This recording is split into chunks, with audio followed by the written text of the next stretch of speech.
Crews have continued to fight the fire so far over the weekend, and as of Saturday afternoon, said the fire was at about 70% containment, up from just 26% a day earlier and 40% Friday night. More than 37,000 acres in San Bernardino County have been charred. The wildfire started Tuesday near the Cajon Pass off Interstate 50, about 65 miles northeast of Los Angeles. Some of the mandatory evacuations were lifted on Friday, allowing some of the 82,000 people under those orders to return to their homes if there was a home to return to.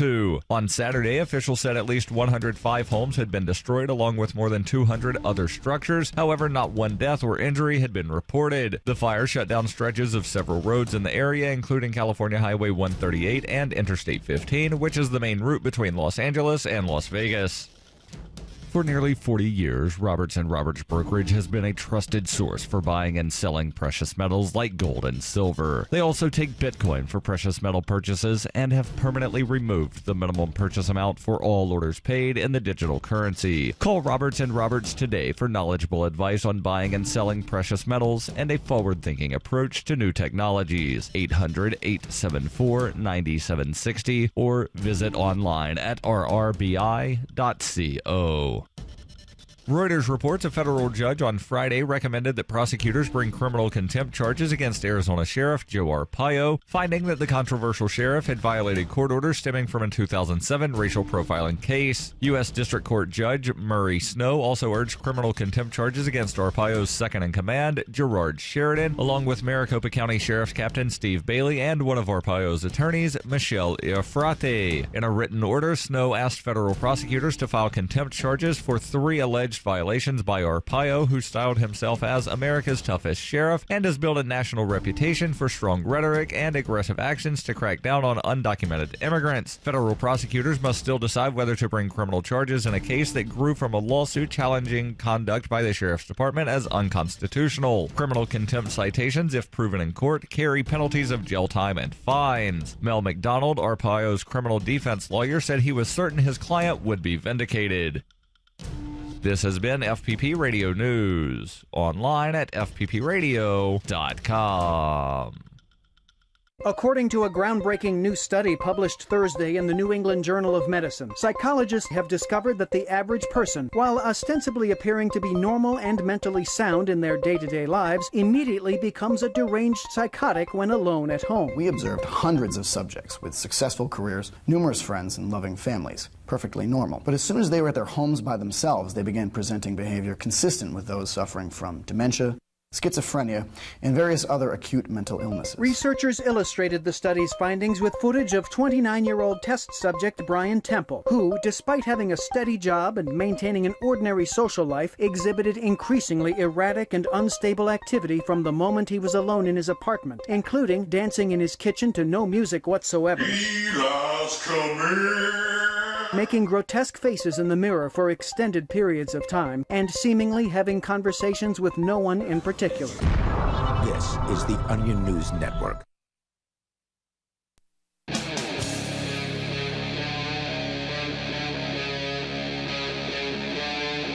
Free Talk Live.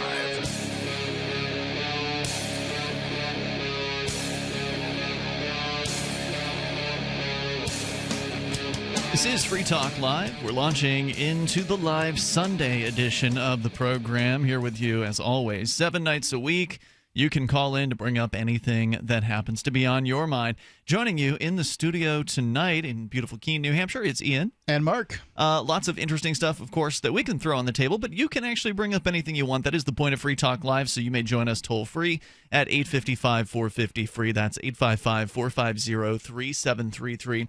You know, there are problems with the big ride-sharing companies like Uber and Lyft. I mean, they are kind of mega corporations. They're not exactly the best companies to work for, according to some of the people who have been driving for them for a while. I've heard some people say they're great. Well, I've had a mostly positive experience with what limited time I have spent with Uber, but there are some legitimate complaints that some of the drivers have about them, like cutting back on the amount of money that they get to take home, cutting it from like 80% of the check or the fare to 75%. Is 80% the standard issue number? Well, it was, but then they made it 75%. And so I've got my critiques of Uber and Lyft, but generally I think they've done a good thing. I think they have brought a fresh level of competition to the transportation industry, and it needed that because it's been pretty stagnant for a long time with the established taxi cab companies. So I'm grateful for them for doing that, and it's just unfortunate that they've had to spend so much of their resources fighting all manner of legal battles in various different cities and countries around the globe, where basically the system is designed for taxi cab companies. They've been in business for decades. They've had regulations crafted that they meet, but their competitors don't. Sure. And so they were used to just kind of sitting pretty and not having to worry about any new competitors entering into the marketplace. Then all of a sudden Uber and Lyft come along, and they have done something completely different. For listeners that don't know what we're talking about, these are systems that allow an individual to share a ride with another individual, basically. And Uber and Lyft are kind of like the matchmaker, the program. It's a phone app that hooks you up as a rider with someone who's willing to give you a ride somewhere. And the someone who's willing to give you a ride gets paid for their effort because it costs time and money to do that. So it makes sense to do that. But they're not a taxi company in the traditional sense. They don't meet the same, qualifications as a taxi company. They don't have a fleet. They don't have, well, Uber's looking to build a fleet, but that's another story. At this point in time, when they started their business, they didn't have a fleet because everybody who drove for them is an independent contractor who owned their own car. So there's no Uber shop that you can bring your taxi back to and have it fixed if something But breaks. they provide insurance for those people that do drive for them. There is a commercial insurance policy that attaches. So that's a similarity to a taxi company. Yep, well, that's true, but I mean, if I was hooking somebody up to take a ride with you, I wouldn't make sure that you guys had insurance, right? Right, yeah, that's true. That is a similarity, but otherwise they don't have a fleet, which is one of the hallmarks generally of a taxi company. If you drive for a taxi company, frequently you're not driving your own vehicle, you're driving one of theirs, and they'll repair it if something goes wrong. It's similar to a pizza delivery company, though. I mean, when I drove when I was delivering pizzas, I drove my own car, Yep. and they told me that I had to get my own insurance there. Your own commercial insurance? Yeah. Interesting. Well, now you do have to be insured to work with Uber and Lyft, but they attach a commercial policy while you're driving for them. Yes. So as soon while as you pick somebody's up, in the car. right? As soon as you pick up and drop off, that's when it turns on and off. Anyway, so there's some significant differences between Uber and Lyft and your traditional taxi companies. And so these are ways that Uber and Lyft have managed to kind of avoid being regulated in the exact same ways as taxi companies. The taxi companies are mad about that. In fact, in some places, in some countries, taxi cab drivers have physically attacked Uber drivers. They've smashed their windshields and things like that, destroyed brake lights, and been generally awful. There was Uber grandma out in the seacoast of New Hampshire, an older lady who was doing part-time Uber driving just to help get her bills paid, and she was targeted multiple times by the taxi cab drivers down there for harassment. They would box her in. When she was like on the, if she'd pulled over to the old lady, box her in. If she'd pulled over to the side of the road to pick somebody up, they just sit there and block her from being able to take the person away from where they wanted to go. That at one point she did see one of the taxi cab drivers smash her rear light, one of her rear lights, and thankfully they didn't beat her up, but it's kind of a campaign of harassment against these, it's a lot like Uber that. drivers. And that's lightweight stuff compared to some of the stuff that's happened in other countries, where these drivers, these taxi cab drivers, they feel like they're owed something. They feel like they own the road as far as transportation services are concerned, and they will get violent if they need to stop it. Well, we've given a story after story and kind of followed along Uber and to a lesser extent Lyft. Uber tends to make the headlines a little bit more than Lyft. They are, I think, a larger company. And we followed along some of the ridiculous regulations that have been thrown at them. They had to leave Austin, Texas, for instance, because the city of Austin wanted to mandate that every Uber driver had to come down to the city building or the police department and get fingerprinted and have a background check run. They're sticking with that, right? Yeah, Uber and Lyft have left Austin, but Texas. Austin is sticking with that, right? The policy, yeah. Okay. Yeah. The voters voted for it, as a matter of fact. So Uber and Lyft said, okay, well, see ya, because they figure they do a good enough job background checking people, and they don't need a secondary background check from the government and the hassle of having to go down and pay to get fingerprinted. That's going to be a deterrent to people becoming a driver for them if they have to jump through all those hoops. Sure. So, there have been all kinds of stories like this, and now the most recent and the most, in my opinion, outrageous of them. I mean, this is the worst of the worst. This is the government. I mean, you can argue that every other thing the government has done against Uber and Lyft has been in favor of the taxi cab companies, in that they're trying to regulate them and, basically stop them or make business harder for them through these regulations. But now there's actually a law in Massachusetts that has been signed into law. So this is a real deal. This isn't a proposal, which will transfer wealth from Uber and Lyft to the taxi cab companies. So you're going to take money from Uber and Lyft and give it to the taxi cab companies? That's correct. And it's the first law of its type, supposedly, in the United States. That sounds like that would happen in Massachusetts. Reuters is reporting Massachusetts is preparing to levy a 5-cent fee per trip on ride-hailing apps such as Uber and Lyft and spend the money on the traditional taxi industry. A nickel? That's correct. The taxi cab companies are so bad off in Massachusetts, they need a nickel from right. Uber and Lyft. Republican Governor Charlie Baker signed the nickel fee into law this month as part of a sweeping package of regulations for the industry.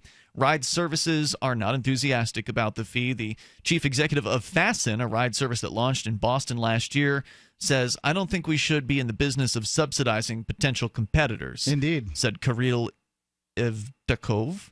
Some taxi owners wanted the law to go further, perhaps banning the startup competitors unless they meet the requirements that taxis do, such as regular vehicle inspection by the police. Larry Meister, manager of the Boston area's Independent Taxi Operators Association, says, quote, "They've been breaking the laws that are on the books that we've been following for many years."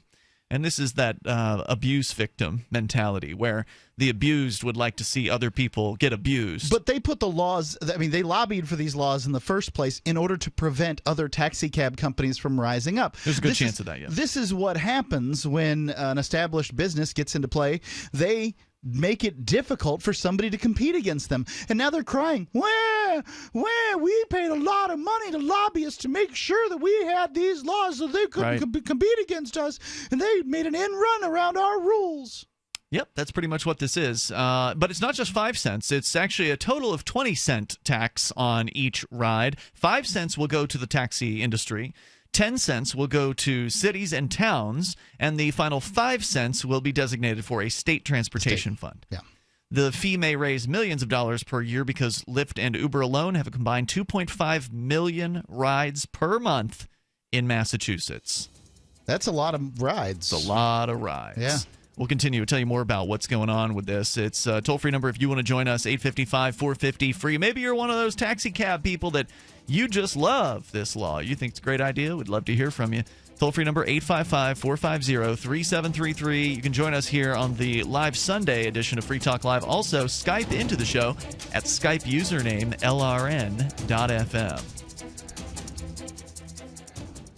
All right, listen up, because this is the most important thing you're going to hear all day. What if I said you could make money flipping houses without any cash, credit, or manual labor? And what if I said you could do it part-time from the comfort of your home? Sound unflippin' believable? Hi, I'm Preston Neely, and I'm going to prove it by sending you a free copy of my smash hit selling book, How to Get Rich in Real Estate. It sells online for $19.95, but I'm giving away free copies this week. To get one before they're gone, call 1-800-960-4295. I used to be so broke. I had my electricity shut off 9 times, but I figured out a simple way to make money flipping houses without even breaking a sweat. Now I'm living the good life, and so should you. Listen, if you're sick and tired of stressing about money, this book could change your life. Hands down, it's the fastest, easiest way to get started in real estate. Let me prove it. Call right now to find out how to get your free book. When they're gone, they're gone. Call 1-800-960-4295. 1-800-960-4295. Attention small business owners. Want to save money on your employee health insurance plan? Learn the little-known solution that could save thousands of dollars on your health insurance benefits and save your employees money, too. Call Health Markets for a free consultation, and one of our 3,000 local agents will show you how to make healthcare reform work for you. We'll design customized solutions for your business that can lower healthcare costs for you and your employees. We'll work directly with you to determine your needs. We search thousands of health plans from over 180 health insurance companies nationwide. You'll also find out if tax credits could save you money. Best of all, the service is free of charge. See why Health Markets has enrolled Americans in more than 2 million insurance policies. You don't have to wait for open enrollment to lower your cost. Call now. Find out how much you and your employees could be saving. Representatives are standing by to assist you. Call 800-930-5137. That's 800-930-5137. 800-930-5137. On Free Talk Live, we're bringing people to the ideas of liberty every day. From wrestling superstars like Glenn Jacobs. You guys really are having an impact, I believe. Like I said, a lot of where I am now is due to listening to Free Talk Live. You changed my mind on some very important issues years ago. To random people tuning in on the radio. I was kind of stuck in the left-right paradigm. I heard your show by chance on a Saturday night. From there, I went on, joined the Free State Project, and become an amplifier. So, I mean, that's really the reason why I amp is because I know that if it wasn't for you guys being on as many stations as you are, I never would have found the ideas of liberty. Your amp will directly change more lives by getting Free Talk Live in front of people looking for talk radio online and on the air. When you amp Free Talk Live, you get perks like access to the AMP-only Facebook group and AMP podcast. Visit amp.freetalklive.com. The three most important things you can do for Free Talk Live are: 1, share one episode a week on Facebook or in some other social networking site. 2, buy the things you buy online through shop.freetalklive.com. 3, give $5 a month to the AMP program. It's my firm belief that Free Talk Live's AMP program is the best use of your charitable dollar among liberty-oriented organizations. Support all the organizations you love, but make sure you give $5 a month to AMP at amp.freetalklive.com. Arcade City is a ride-sharing app built by drivers, not a mega corporation. As a driver with Arcade City, you can keep all of what you earn. Sign up now to drive for or ride with Arcade City at arcade.freetalklive.com. Arcade City is connecting drivers directly with riders and has been making headlines for disrupting the ride-sharing industry. Sign up now at arcade.freetalklive.com. That's arcade.freetalklive.com. If you enjoy LRN.FM, please contribute to your favorite shows via their websites and become an amplifier at amp.lrn.fm. That's amp.lrn.fm.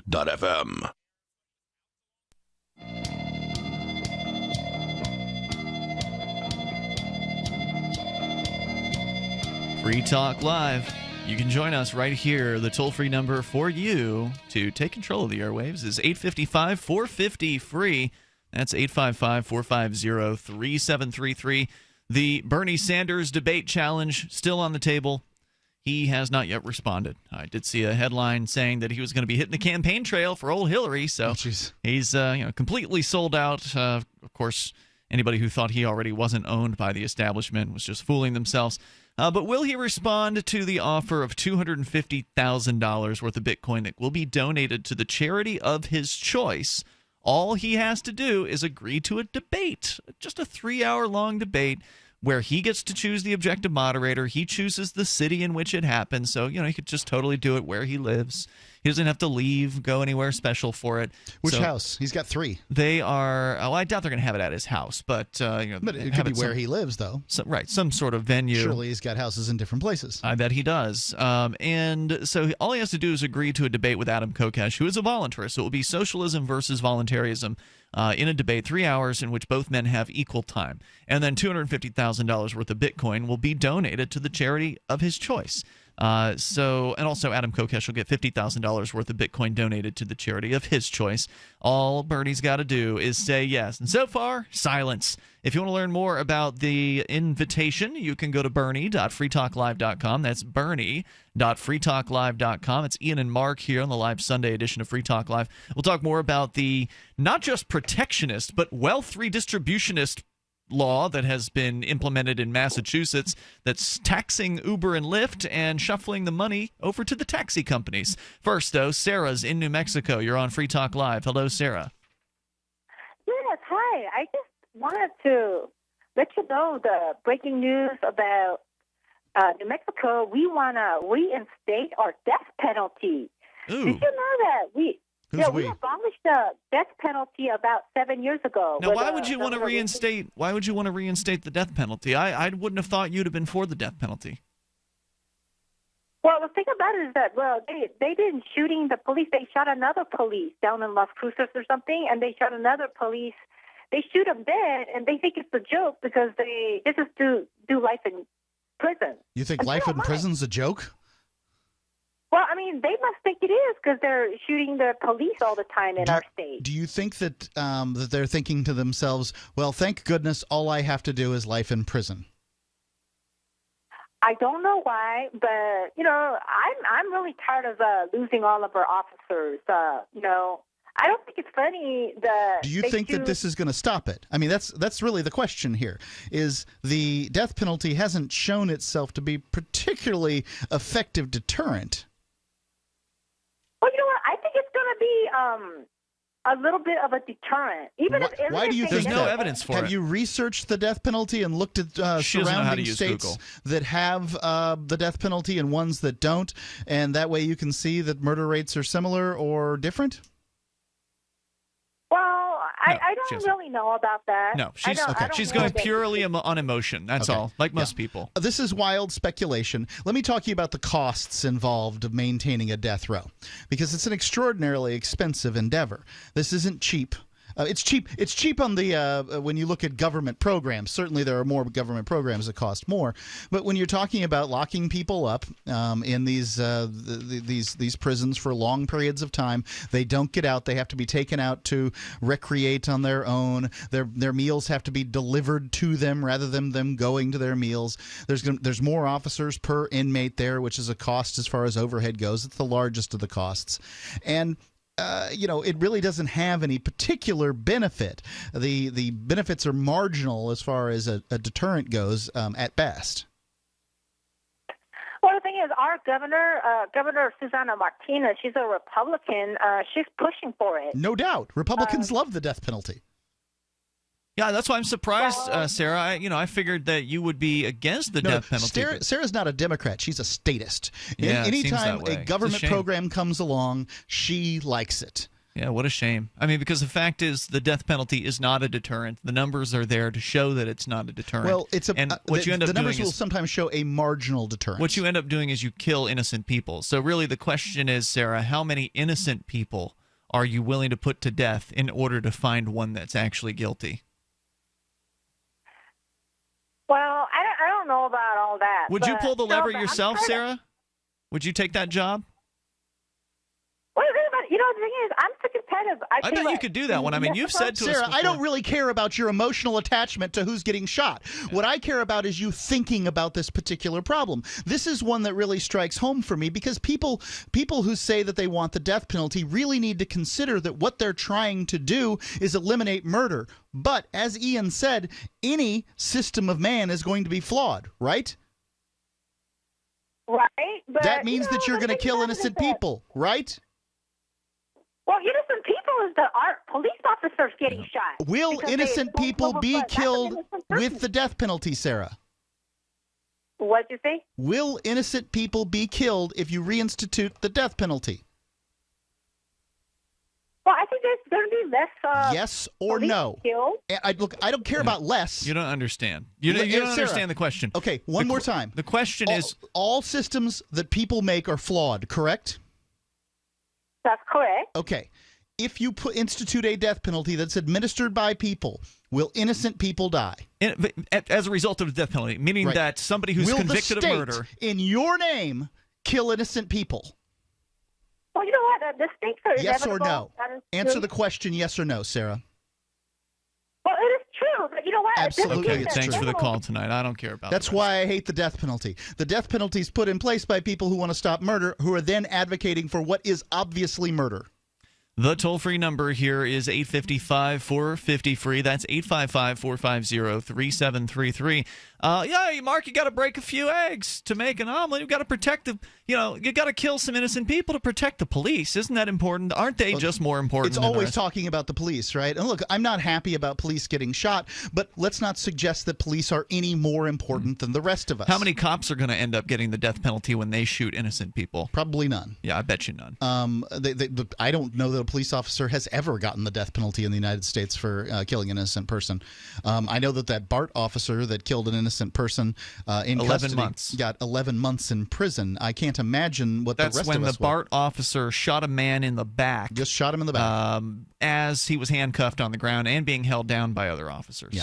I mean, what appeared to be just cold-blooded murder. He claimed he was going for his taser to tase a man who was handcuffed. Well, whatever that argument is. But if you and I would have done it, they'd been in prison. Absolutely. But I don't really care about the police aspect of this. What I'm saying is that the police aren't any more important than you and I. Nope. And when it comes down to it, there's a marginal deterrence to the death penalty. And how many innocent people is that worth is the question that you need to ask yourself. Because innocent people will be killed. That's it. Innocent people will be killed. Innocent people will be in prison. But at the very least, when you find out they're innocent, you can let them go. Exactly. Toll-free number tonight, 855-450-FREE. That's 855-450-3733.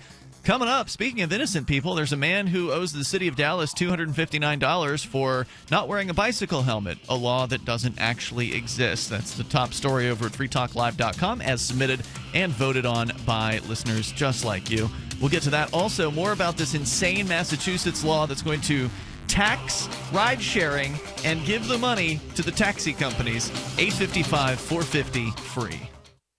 Can your vitamin supplements positively affect your blood in 5 minutes? Protovite can. Protovite is a genuine breakthrough liquid daily nutrition that delivers quality ingredients into your blood in less than 5 minutes. Scientifically proven and backed by clinical studies, Protovite supports energy, vitality, and optimal health. Watch our 2-minute live blood cell video and see for yourself at vninc.com/prohealth. That's vninc.com/prohealth. Worried about lead, fluoride, and other contaminants in your drinking water? Get a ProPure with the Pro 1G 2.0 cleanable reusable filter and remove up to 200 contaminants. Drink water the way nature meant it to be. Clean, crisp, and refreshing. See the complete line of ProPure products, including the new ProMax shower filter. There's a ProPure for you. Visit your authorized ProPure dealer for details or ProPureUSA.com. That's ProPureUSA.com. Every once in a while, you get information that's worth changing your life for. This is one such time. You can save up to and beyond 25% on all purchases at Amazon. You probably heard of Bitcoin and just not thought much about it. You certainly know that you can get competitive pricing at Amazon, but now you can get a 25% discount on nearly everything you need to live. I've just given you a huge raise, and all you have to do is claim it. You go to saveitpurse.com and open an account. Do this right now. Don't wait. Then you fund the account with Bitcoin. I know this sounds unbelievable, but at my house, we saved as much as 45% off of a new item on Amazon. This information is worth you changing the way you do things. Go to saveitpurse.com right now, get signed up, and cash in on the huge raise I'm offering you. 15 to 25% off of everything at Amazon through saveitpurse.com. It's saveatpurse.com. This is your Roberts & Roberts Brokerage Daily Precious Metals Update. In early trading Friday, gold is down $12 at $1,343 per ounce, and silver is down 38 cents at $19.42 per ounce. Bitcoin is currently trading at $573 US. If you've thought about buying gold or silver, but didn't know how or what to buy, we can help. Call Roberts & Roberts Brokerage today at 800-874-9760. Or visit us online at rrbi.co. Did you know you can watch Free Talk Live during our live show 7 days a week from 7 to 10 p.m. Eastern via our studio cams at cam.freetalklive.com? Plus, you can chat with other listeners while you watch, all totally free. Now that our live video stream is hosted by YouTube, our video archives will be online even faster, so be sure to subscribe to our YouTube channel. Listen, watch, and chat all free at cam.freetalklive.com. That's cam.freetalklive.com. Money, power, and respect are all yours at creditsuccesssecretsrevealed.com. Be seen as an industry leader. You can do it. The last application you filled out when it was time to hit submit, did your nerves spike? You didn't get the approval you seek, but there's a better way. We teach you exactly what to place into the right systems the right way the first time so you get approved. Get up to $100,000 in instant business credit. Many people will get cash on the spot. Use those two tools in your new corporate credit engine so you can walk into the bank and get your project funded today. It's all about today at creditsuccesssecretsrevealed.com. Credit Success Secrets Revealed is explosive and ignites instant results. Dial 1-800-707-8719. That's 1-800-707-8719. 1-800-707-8719. Or just go to creditsuccesssecretsrevealed.com. You can put the Liberty Radio Network on the air in your area. Visit broadcast.lrn.fm to learn how. Broadcast.lrn.fm.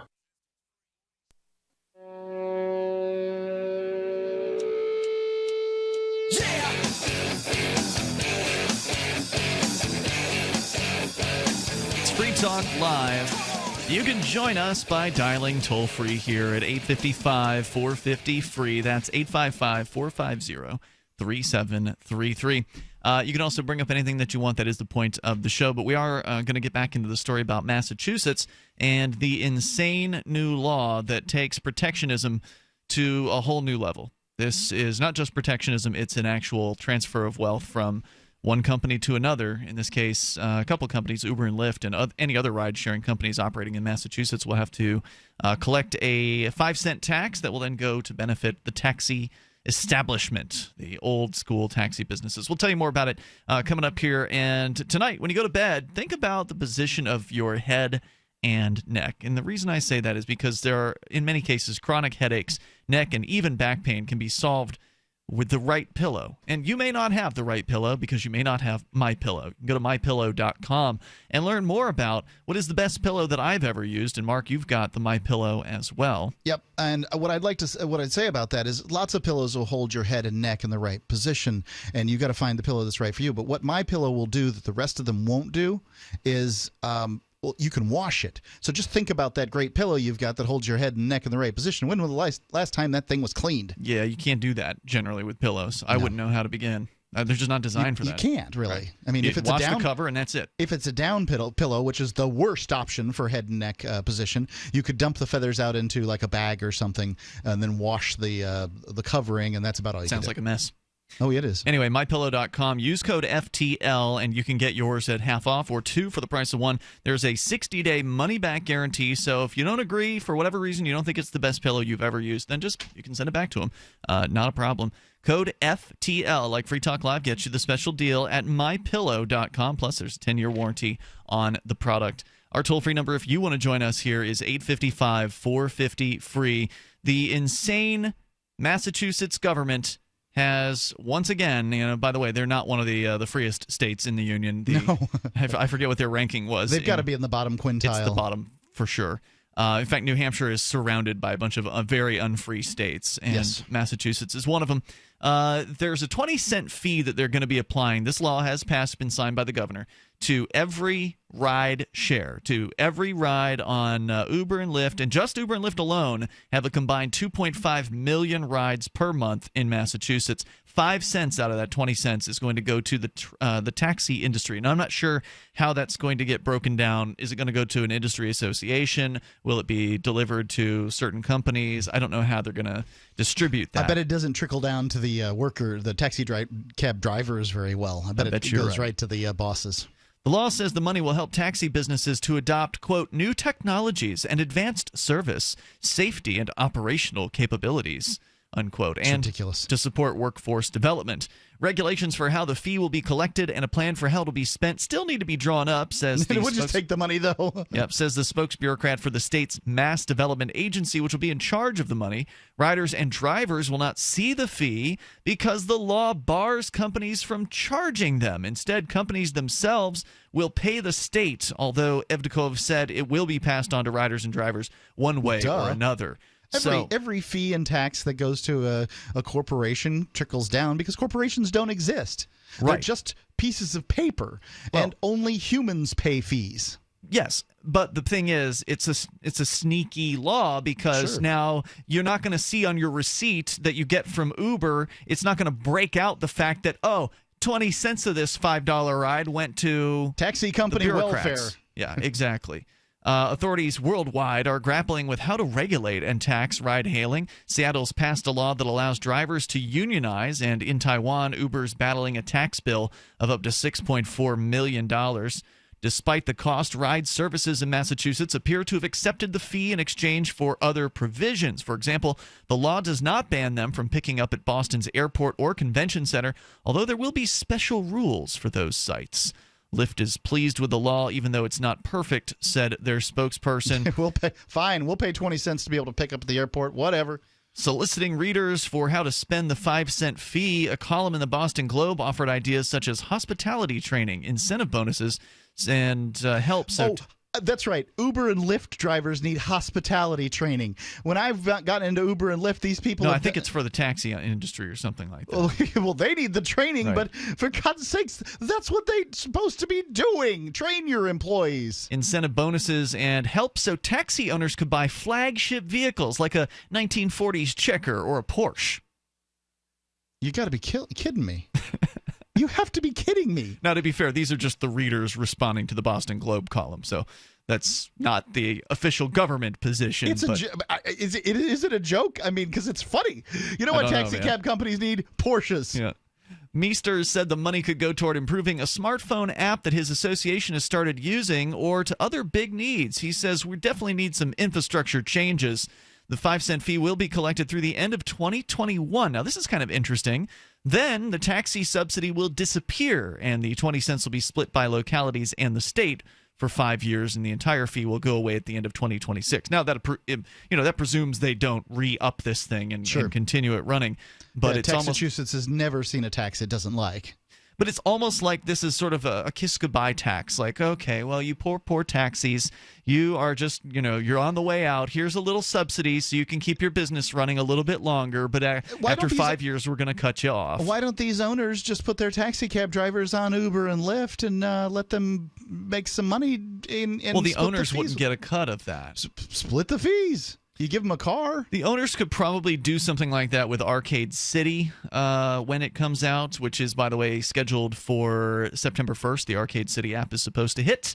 Whether or not they're going to make their deadline still remains to be seen. That's how it goes with development, right? Some people are skeptical, but Arcade City has met its deadline in the past when they promised their earlier app this year, which was sort of like a beta test. For those that don't know, Arcade City is the idea of decentralizing ride-sharing even further. Instead of having a mega corporation that is the intermediary between the drivers and the passengers, Arcade City will just basically be a program without much there's not like going to be a call center of people operating anything behind Arcade City. So it's not going to have the same level, I don't think, of support. But what it'll do is it'll allow drivers to connect directly with their riders, and the drivers will be able to set whatever collection methods they want. So if you want to take Bitcoin, take Bitcoin. If you want to take cash, take cash. They wouldn't just be credit card. Like with Uber and Lyft, it's credit card and credit card only, unless you're in Argentina where Uber has started taking Bitcoin, as I understand it, through some sort of intermediary handler. But anyway, Arcade City is expected to allow drivers to set their own rates, which is a huge decentralization factor, because right now Uber and Lyft, they decide what the per mile rate is and per minute rate in any given city. So in Manchester, New Hampshire, it's different from Boston, it's different from New York, and so they just, they're setting based on their best guess of what the market will bear. But it's still making pretty good guesses. I mean, they have models that are based on this rather than some taxi cab cost where it's just set by the government. which is one of the things that upsets the taxis, because the Uber and Lyfts are able to be cheaper considering they don't qualify as taxis, and the taxi guys are still subject to these regulations. So rather than calling for the end to regulations, the taxi guys, of course, call for more regulations to be applied to more companies, which is, again, that cycle of abuse that we talked briefly about earlier. But in the case of Arcade City, each individual driver will get to set their own rates. So you'll actually have competition among the Arcade City drivers. So that's why what you were suggesting, Mark, instead of getting involved, a taxi company getting involved with Uber and Lyft, they could get involved with Arcade City, and then they would be able to kind of organize things however they wanted to. So one of the things that Arcade City's founder, Christopher David, has talked about is that he doesn't plan on jumping through any hoops of the government. So like in Austin or these other cities or Massachusetts where there's ridiculous ride-sharing regulations that are being placed on these companies, Chris David's saying, look, we're not a ride-sharing company. This is just, software. And we don't provide the same services that Uber even and Lyft do. So it's up to the drivers themselves. So if some drivers want to register with the state, then they can do that. If other drivers just want to drive as outlaws, basically, they can do that too with the Arcade City app. So someone who is already a regulated taxi cab company would easily be able to start up an Arcade City arm, I would think. The toll-free number here is 855-450-FREE, but that requires a taxi company to be innovative and open to new ideas, which they haven't really shown a propensity for that. 855-450-FREE. Join us here on Free Talk Live. I'm Governor Gary Johnson. Like 60% of you, I'm not impressed by the two-party system. It's a dinosaur. It's outmoded and no longer reflects today's America. Two-party politics doesn't work, and it hasn't worked for anybody but itself in decades. If we the people are wise, we will never again elect another president from within the entrenched, corrupt, co-opted two-party system. The office of president should serve the needs of everyone equally, with respect and with fairness. I did it as governor, I'll do it as president. Google me. 60% of you have said you want another choice in 2016, and now you have one in me. We the people have a chance to do something in 2016 that may not come around again in our lifetimes. We have a legitimate chance to elect one of our own to the highest office in the land. Give me your vote one time and see what a difference one election can make. Our best America yet. Johnson Weld, 2016. Paid for by Gary Johnson, 2016. Paid non-attorney spokesperson. Injury Help Desk is responsible for this advertisement. Principal office, Las Vegas, Nevada. This ad is not legal advice, and the choice of a lawyer should not be based solely upon advertisements. Services may not be available in all states. Attention prescription antibiotic drug users. Have you or a loved one suffered an aortic dissection, aortic aneurysm, or abdominal aortic aneurysm after taking the prescription antibiotic drugs Levaquin or Avelox? These popular antibiotic drugs have been prescribed more than 80 million times since 2004, and medical studies show an increased risk of the following injuries: aortic dissection, aortic aneurysm, and abdominal aortic aneurysm. If you or a loved one used the prescription antibiotic drugs Levaquin or Avelox and suffered from aortic dissection, aortic aneurysm, or abdominal aortic aneurysm, you may be entitled to substantial financial compensation. Act now. Time is limited to file a claim. You may be entitled to substantial financial compensation. For a free consultation and free information, call Injury Help Desk at 800-823-3851. 800-823-3851. 800-823-3851. Understanding your credit score is the first step towards managing and improving it. This is Charlie Sundstrom with your Van Dyke Mortgage Minute. The most influential component of your credit score is your payment history. Almost equally as important is the amount you owe on credit accounts. Also impacting your score, but to a lesser degree, are the length of time you've utilized your credit, the number of new accounts, credit inquiries, and your various types of credit accounts. To help achieve or maintain a healthy credit score, have a system set up to assure your bills are always paid on time. Don't max out your cards. It's better to have a high credit limit with a low balance. Never close old accounts. The age of these can actually help your credit score. But don't be afraid to use your credit. You need several accounts in order to have a credit score. Just keep the corresponding payments within your means. For your mortgage pre-approval and refi needs, start by visiting VanDykeMortgage.com. Corporate NMLS 3035. Van Dyke Mortgage is an equal housing lender. Charlie Sundstrom, NMLS 134251. For years, LRN.FM has had a listen line that you can call and listen to LRN.FM anytime. Now we're taking the idea to a new level with the LRN.FM audio on-demand line. You can call 641-793-9660 anytime and listen to LRN.FM's live feed, and you can listen to a bunch of our original shows on demand. Long-distance fees may apply. Just dial 641-793-9660 and choose from the menu 641-793-9660. Are you tired of your taxes funding endless occupations around the world? Antiwar.com is run by people who understand that wars abroad become wars at home, wars on our freedoms. Antiwar.com is dedicated to bringing you the latest in news, views, interviews, and reviews from the top movers and shakers in the anti-occupation movement. Antiwar.com has it all, from thorough foreign policy analysis to interviews with whistleblowers who used to run the military-industrial complex. Anti-war, pro-free market. That's antiwar.com. You can connect with the Liberty Radio Network via our Facebook page at facebook.lrn.fm. That's facebook.lrn.fm.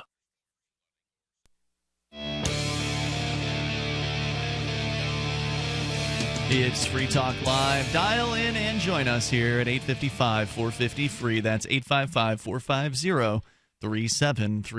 With you in studio tonight, you've got me, Ian. And me, Mark. We've got Skype. Skype username's LRN.FM. By the way, the Arcade City, we were talking about them getting ready to kick off their app coming up here on September 1st. That's the supposed release date for it. If you want to learn more about Arcade City and you want to be notified when it's ready to go, you can just go to arcade.freetalklive.com. If you want to be a driver or a rider, go to arcade.freetalklive.com. You can type your email in there and send that in, and they'll let you know what the latest with Arcade City is. I'm pretty excited about it, although I'm a little bit concerned for Christopher David, the founder of Arcade City. We've had him on the show a couple times. He is now there's now a warrant out for his arrest in Portsmouth, New Hampshire. For those who may be new to the show, last year, it was actually about a year ago, that Chris started making headlines in Portsmouth. He was a liberty activist here in New Hampshire. He moved up here as part of the Free State Project, and he was making headlines in Portsmouth because he was driving for Uber at the time and was doing it as an act of civil disobedience because the Portsmouth City Council, as we were talking about Ubers being regulated as much as possible in as many places as possible, and Portsmouth was no exception. They'd come up with extra regulations that Uber wasn't happy about, and they didn't want to jump through those hoops, and Uber wasn't jumping through those hoops. And it had to do with background checks and other nonsense that Uber, again, says, hey, our background checks are sufficient for us. They're sufficient for our customers. If our customers they don't feel comfortable riding with our drivers, they don't have to use our service. They can use some taxi company if they want to. And I want to know what these background checks are. I mean, are taxi companies around America, doing these, great background checks? I drove a cab at one point, and for those that listen to the show, you'll know that I spent 8.5 years in prison for second-degree murder. Now, apparently you're totally fine driving a cab. Yeah, I was released by the Florida Supreme Court, but I never went back and got my record expunged because I just didn't want to spend the money for it. Right. And what's the worst thing that can happen? I can't vote in the state of Florida. Big deal. Right. So in Portsmouth, there was these extra regulations that they tried to layer on for these ride-sharing companies, and Uber didn't want to jump through the hoops. But Uber didn't turn off their service in Portsmouth. So basically, as a driver, you could continue to drive for Uber in Portsmouth, basically as an act of civil disobedience. Anybody doing it was subject to getting pulled over and getting a $500 ticket, which on the second instance, you would get a $1,000 ticket. In fact, Uber Grandma is facing several tickets now in court. She was also driving for Uber in Portsmouth and has been pulled over multiple times for it. She's looking at $4,500 in fines over simply trying to take drunk people home. Stopping DUIs from happening, providing a real service to the community. They did see in Austin the DUIs went up after Uber and Lyft left town. That's correct. So, these are just laws that drive up the incidences of drunk driving. And it's, you could say, well, correlation is not causation. You could, but it's pretty suspicious. However, Uber has done, they've looked at the numbers in other markets. And they have found, absolutely, in other cities, when Uber starts operating, DUIs go down. That's because taxi cabs are expensive. Yeah. Everybody knows that they've thought about it. And inconvenient. Yeah, inconvenient. Yeah, it takes forever. You want to leave the bar? Okay, now you got to wait for an hour. Great.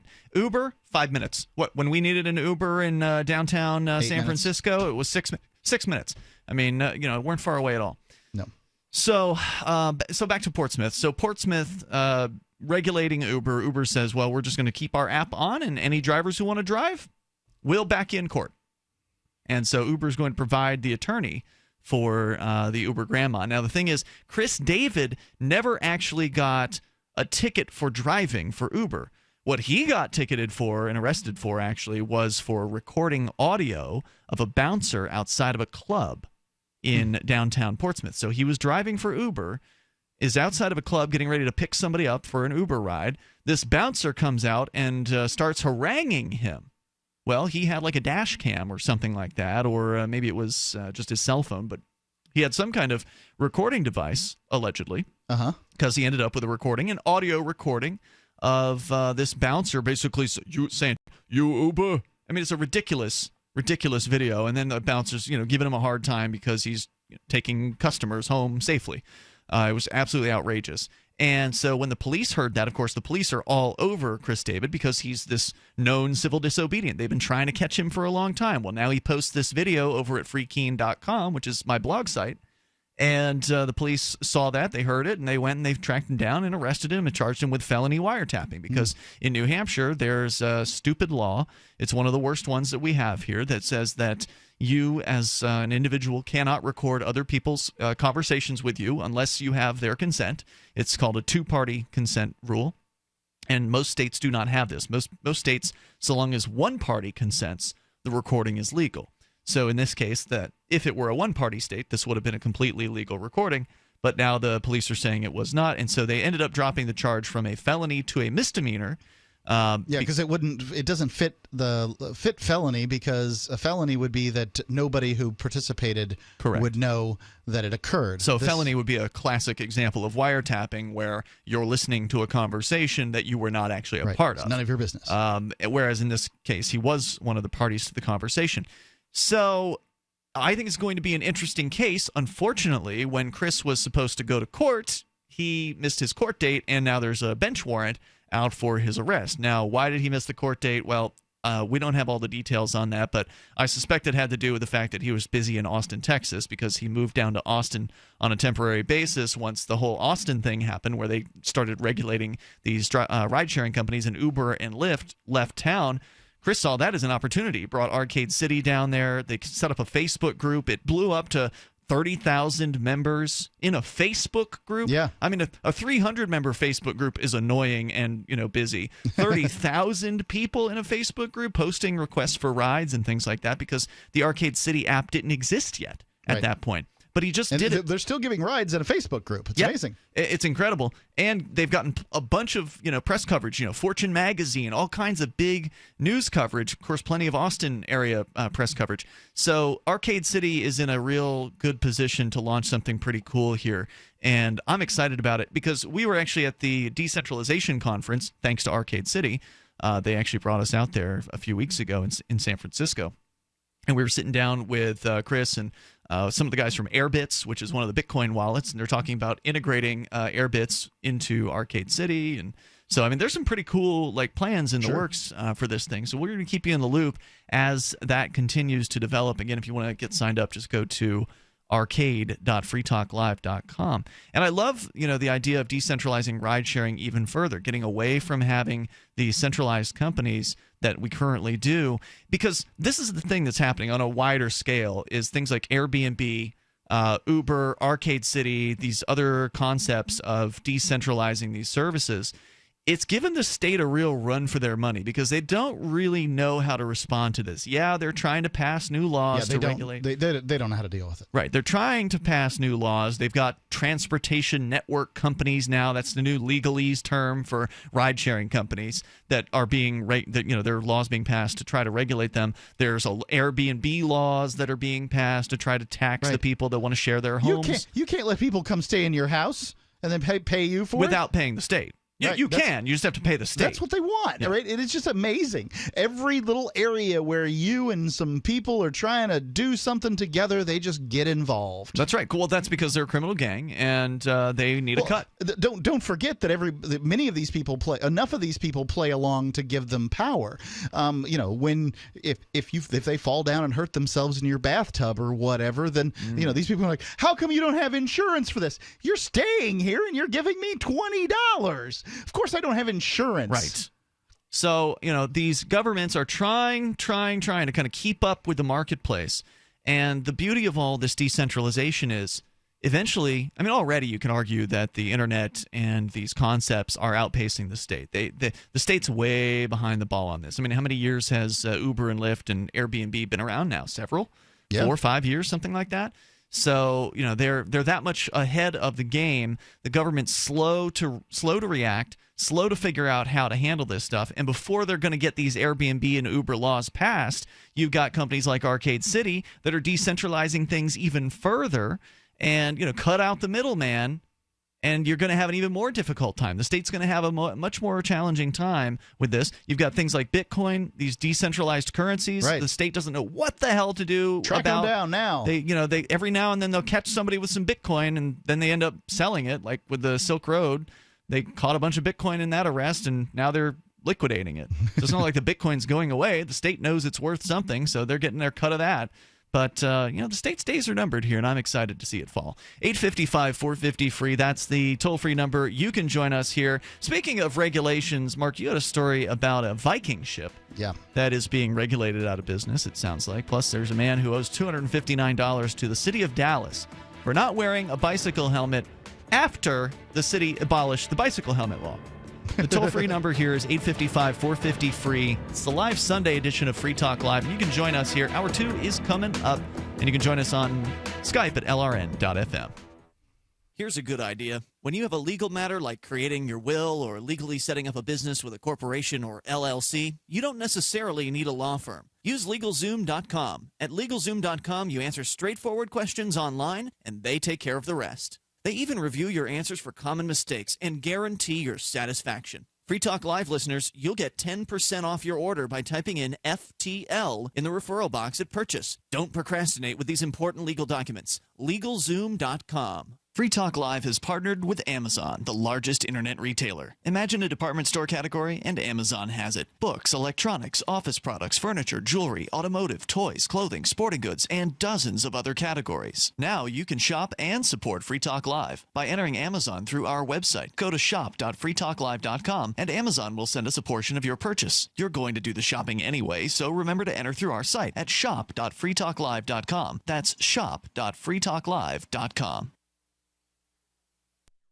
Radio is the most personal of mediums. I exist right now in your head. If you listen to Free Talk Live regularly, you know me. Free Talk Live is on more than 160 radio stations around the U.S. and has been downloaded on every continent around the world. Hundreds of thousands of listeners with ad packages from $600 a month to $6,000 a month. Imagine what we can do for your business, project, website, or idea. Email me, Mark at freetalklive.com.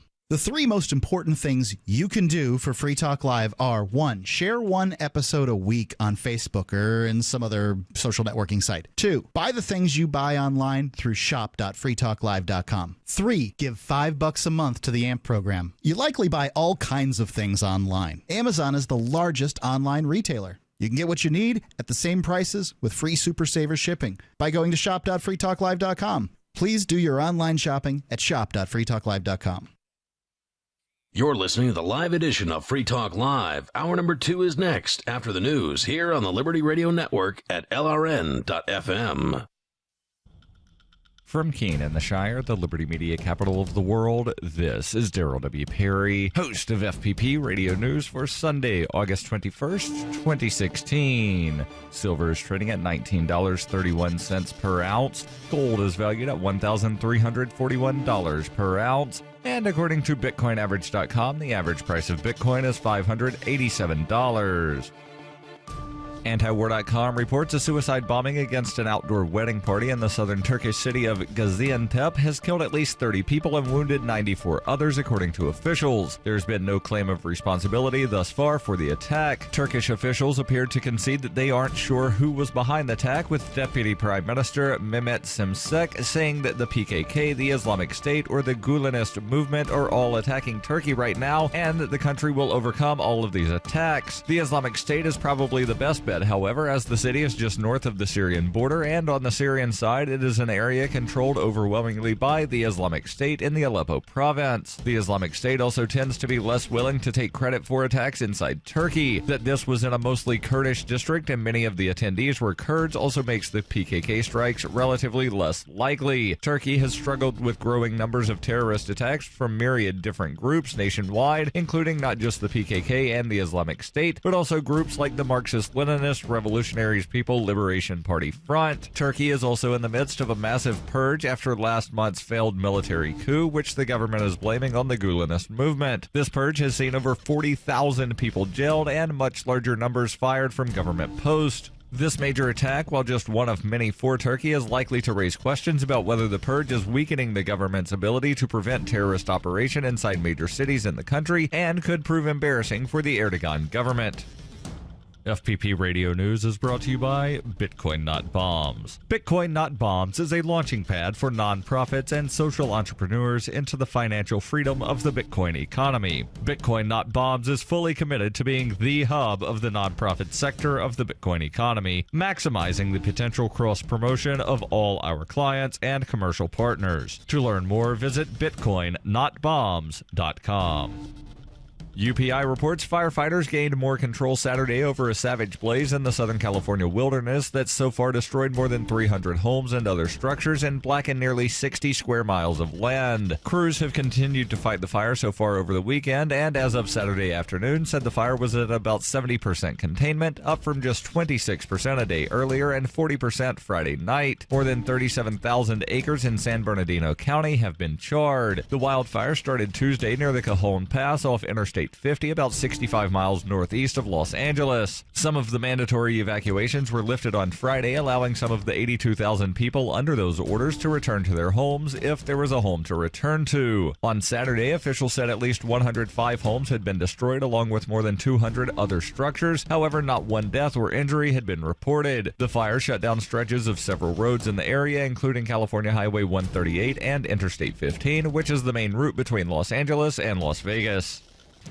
For nearly 40 years, Roberts & Roberts Brokerage has been a trusted source for buying and selling precious metals like gold and silver. They also take Bitcoin for precious metal purchases and have permanently removed the minimum purchase amount for all orders paid in the digital currency. Call Roberts & Roberts today for knowledgeable advice on buying and selling precious metals and a forward-thinking approach to new technologies. 800-874-9760 or visit online at rrbi.co. Reuters reports a federal judge on Friday recommended that prosecutors bring criminal contempt charges against Arizona Sheriff Joe Arpaio, finding that the controversial sheriff had violated court orders stemming from a 2007 racial profiling case. U.S. District Court Judge Murray Snow also urged criminal contempt charges against Arpaio's second-in-command, Gerard Sheridan, along with Maricopa County Sheriff's Captain Steve Bailey and one of Arpaio's attorneys, Michelle Iafrate. In a written order, Snow asked federal prosecutors to file contempt charges for 3 alleged violations by Arpaio, who styled himself as America's toughest sheriff and has built a national reputation for strong rhetoric and aggressive actions to crack down on undocumented immigrants. Federal prosecutors must still decide whether to bring criminal charges in a case that grew from a lawsuit challenging conduct by the sheriff's department as unconstitutional. Criminal contempt citations, if proven in court, carry penalties of jail time and fines. Mel McDonald, Arpaio's criminal defense lawyer, said he was certain his client would be vindicated. This has been FPP Radio News, online at fppradio.com. Citing their effortless physical strength, affability, and notable base tans, reports from the country's pools, lakes, and beaches have indicated that once again, the nation's Blakes coasted effortlessly through this year's seasonal lifeguard tryouts. Onion reporters spoke with Cincinnati Centennial Pool's manager, Charles Walker, about the exceptional performance of his Blakes. We always see strong performances from Blakes, but this year's crop did especially well. Blake D did the 25-yard underwater swim in 86 seconds. Blake S and Blake C both carried subjects 40 yards without breaking a sweat. In addition to qualifying as pool managers and certified aquatics instructors, the nation's Blakes significantly outshined the nation's stewards in swimming, performing CPR, diving, and glistening. I'm definitely looking forward to being a lifeguard this summer. I heard the test was kind of hard, but it was actually kind of easy. Our Kaylas are looking pretty strong too. As long as we have a few Blakes and Kaylas out there on the weekends, we'll be set. This is the Onion News Network.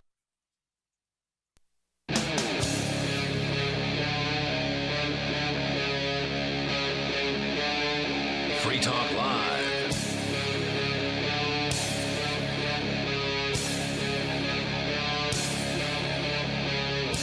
It's Free Talk Live, and you can join us on the radio waves here. The toll-free number is 855-450-FREE, 855-450-3733.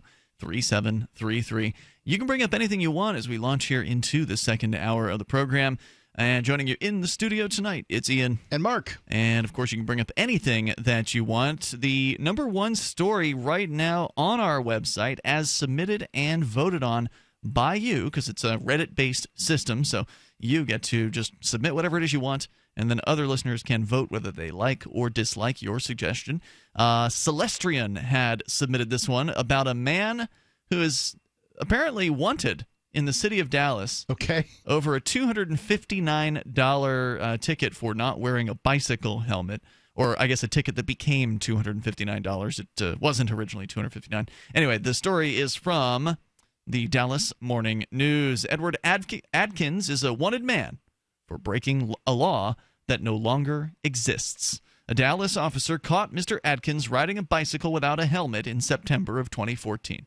But the cop never should have written the ticket. Months earlier, the city council had scrapped the bicycle helmet ordinance for adults, and Adkins is 46 years old. Adkins didn't know the law had changed until a reporter told him recently. At the time, he assumed he was indeed guilty, but he said he couldn't come up with the money for the $10 fine. Now he has a warrant out for his arrest, which he can pay off for $259.30.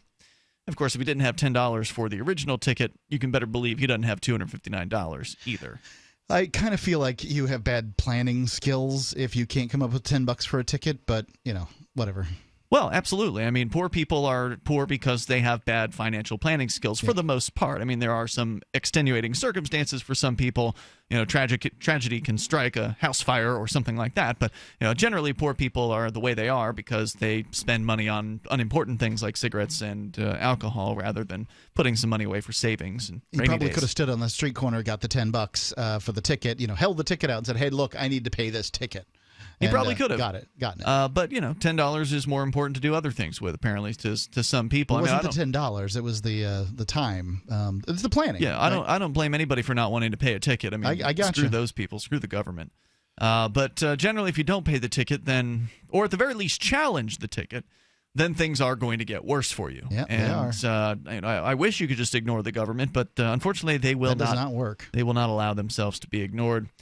He says, quote, that's money I don't have. I'm barely keeping food in my icebox.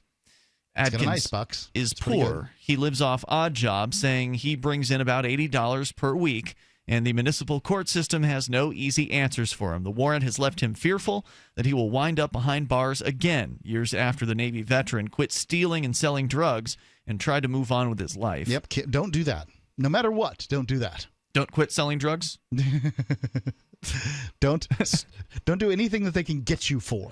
Well, the thing is, they got him for a bicycle helmet law that didn't even exist. I got you, man. So if they want to get you for something, they're going to do that. Uneven bicycle helmet ticketing that skewed higher in poorer areas. Really? became a feature of the council's 2014 debate over whether to completely repeal the bicycle helmet ordinance. A Dallas Morning News analysis of tickets showed then that the helmet law was enforced primarily downtown and in crime hotspots, which tend to be poorer areas. The analysis also showed that police didn't write tickets at popular biking spots such as the Katy Trail and White Rock Lake. Bobby Atabi, nice. Yeah, a lawyer and former city community prosecutor, said he saw too many poor people like Adkins hurt by the city's municipal court system. There were some activists in New Hampshire that did something similar. They took the Manchester police logs and they actually plotted the arrest points of all the marijuana arrests over a time frame. I forget how long the time frame was, but they definitely found that the marijuana arrests tended to happen in the minority areas of Manchester. So it's almost like the police are targeting those areas, because I can guarantee you there's plenty of white folks that smoke marijuana in New Hampshire. Plenty of them. I've heard that sometimes white people smoke marijuana. Yeah. But, disproportionately, it's black folks and Hispanics that are showing up on the arrest logs because the police are focusing on those areas. Anyway, Atabi said, "My biggest problem with the municipal courts is that on one hand, the city wants to eradicate poverty." That's what they say, at least. Sure. But on the other hand, they're preventing people from getting driver's licenses and preventing people from being able to go to work for sometimes bogus reasons like this one. Okay. I'm saying, well, how are they preventing people from getting driver's license? I see what you're saying.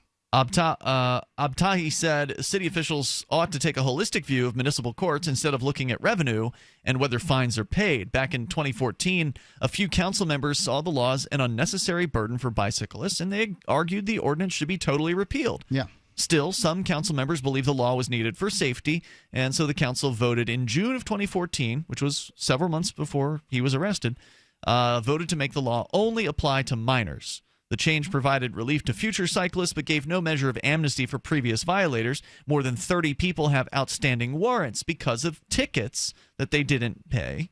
But after June of 2014, the law was meant to keep kids from cracking their heads on the pavement.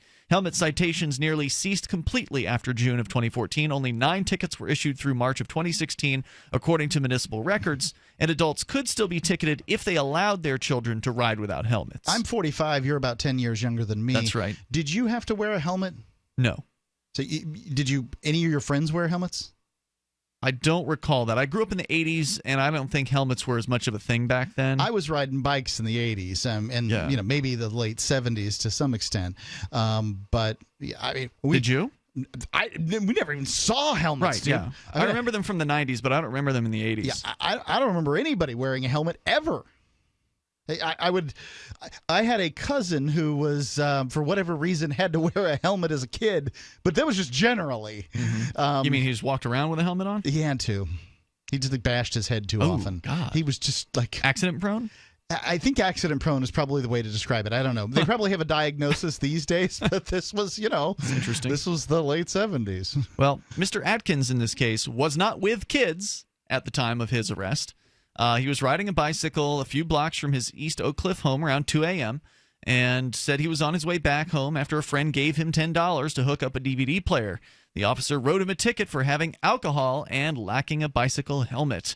Daniel Solis, the administrative judge for the city's municipal courts, said sometimes officers issue bad citations because they're not trained properly or simply screw up. Yeah, sure.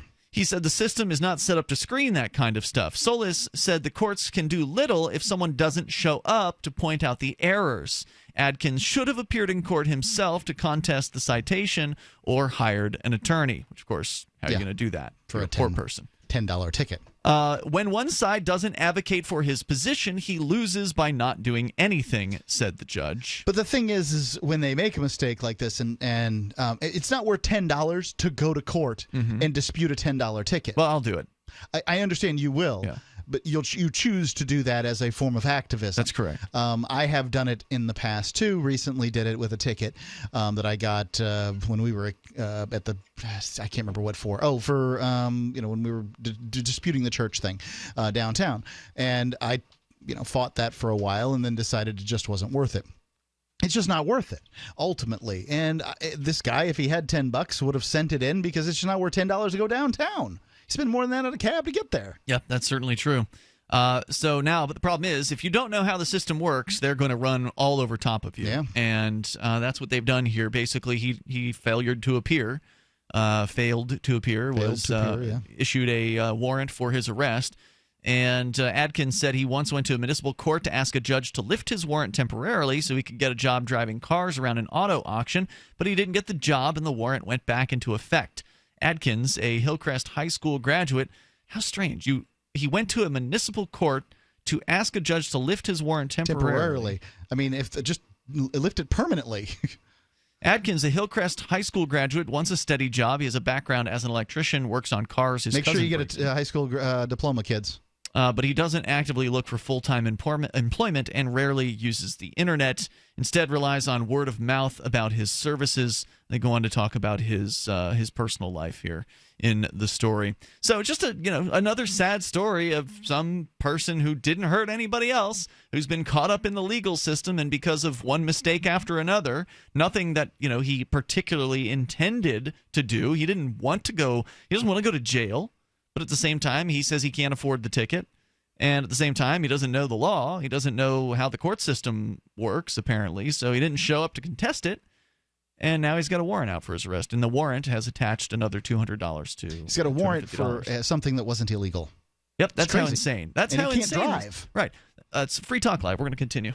4 years deeper in debt. We will have 4 more years of rising taxes, bigger government, crony capitalism instead of free markets, and less freedom. How do we know this? Because that's what both parties keep delivering. If you're an optimist, you know that one day America will have its act together. One day we won't be at war. One day taxes will be fair. One day our social and economic challenges will be conquered, not by force, but by cooperation and mutual respect. To the independent majority of Americans who feel as I do, I say, why wait one more day? Our best America yet. Johnson Weld, 2016. Paid for by Gary Johnson, 2016.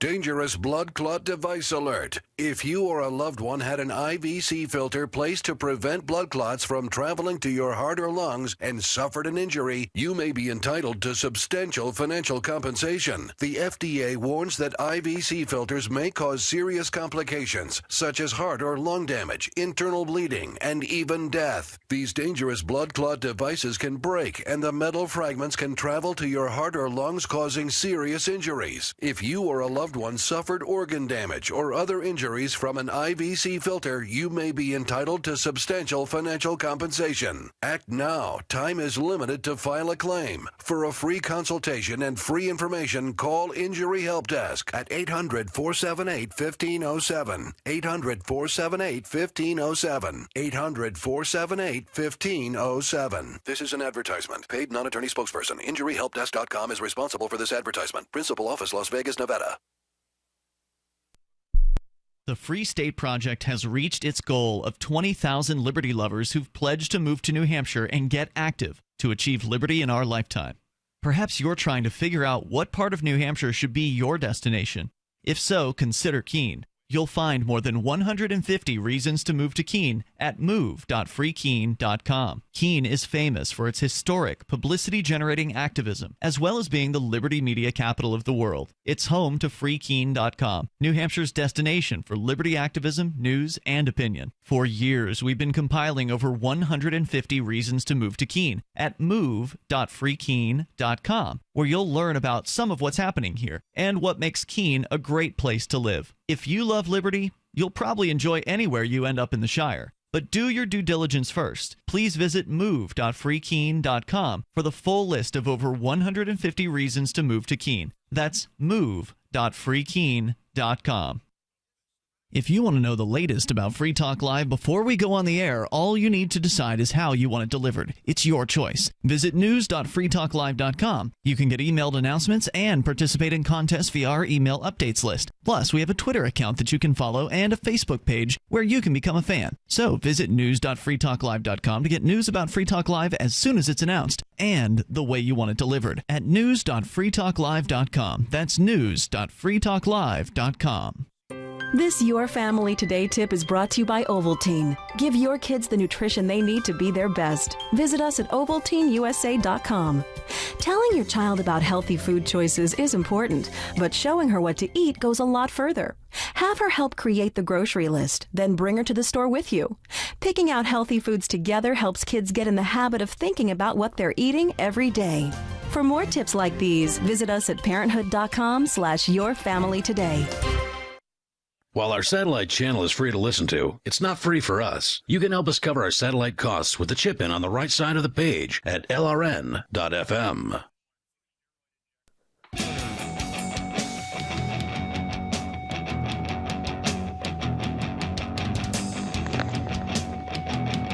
This is Free Talk Live. You may dial toll-free here, 855-450-FREE. That's 855-450-3733.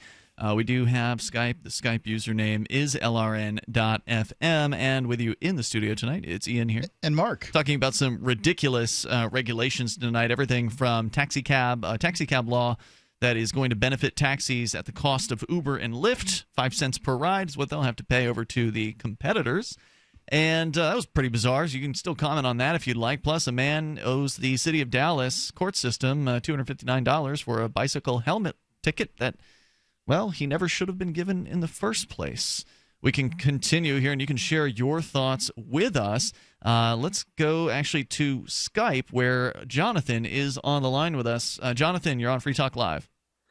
Yeah, I hope my connection is good. It doesn't seem like it's too good here, but you sound fine. I ride bicycle quite often, and I had a woman who didn't see me. I had the right of way, and she ran into me with a car. Oh, and so because of that, in the city, I always wear a helmet. Yeah. When I'm on the trail, I will often not wear one just because it's uncomfortable. It's hot and all of that. Sometimes it'll slip down sort of forward if you don't have it adjusted exactly right. I generally wear one now too, but I'm a 45-year-old father at this point. I don't care if I look cool. So I would have never done that as a teenager. I hear you, and I think that. Either way, it's none of their business. I mean, if I want to wear a helmet, I'll wear one. If I don't want to, I don't need a bureaucrat telling me whether I should have a helmet on my head or not. I'm 44. I've made it this far.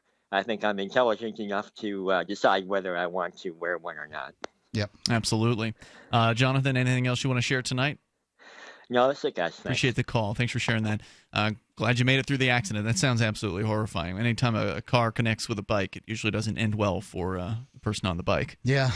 It's today I saw a bicyclist. They were going the wrong direction in the lane or whatever, but I was surprised. I didn't expect to see them. I had looked down there just moments before. There was nothing coming, and then bang, bicyclist. So I didn't hit them or anything like that, but I applied my brakes, and the bicyclist kind of swerved a little bit, and so it's like, oh, well, that could have been bad.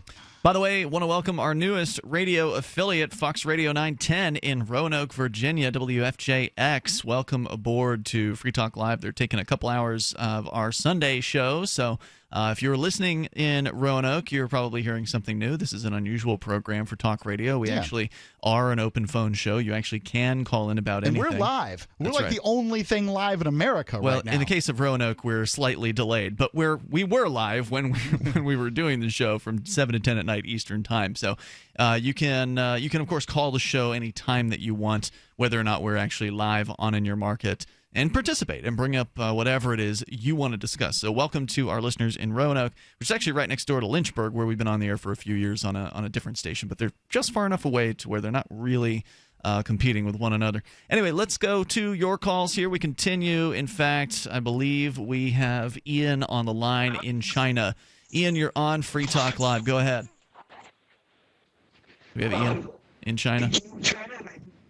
Oh, sounds like he's there, but you can barely really hear what he's trying to say. We'll try him back here in a little bit. I actually got an email about Ian in China correcting, allegedly, some of the things that he said on the air, so I'll be sure to pull that up. But let's go first to Ricky on the line in Pennsylvania. You're on Free Talk Live. Hello, Ricky. Hey, and good evening. What's on your mind, Mark? Ricky? Sir, how are you? Well, hey, how you doing, Mark? Pretty good. Well, I wanted to talk tonight about, I was listening to a recording. I want to ask you guys, first of all, if you ever heard of this gentleman, a man by the name of Julius Howell. Julius Howell? I'm not. Okay. He was a Confederate soldier, and I was listening to the recording. It's something that I was hoping that maybe you could possibly play on the show sometime. You can get it from the Library of Congress. No, probably not going to do that. Well, okay.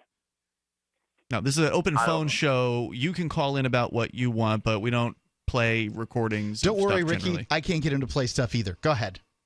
All right, brother. Well, on another note, I want to talk about something else. Now, I don't know why, but I want to ask Mark this, because I know Mark didn't believe that I was deputized. Yeah, I was kind of surprised.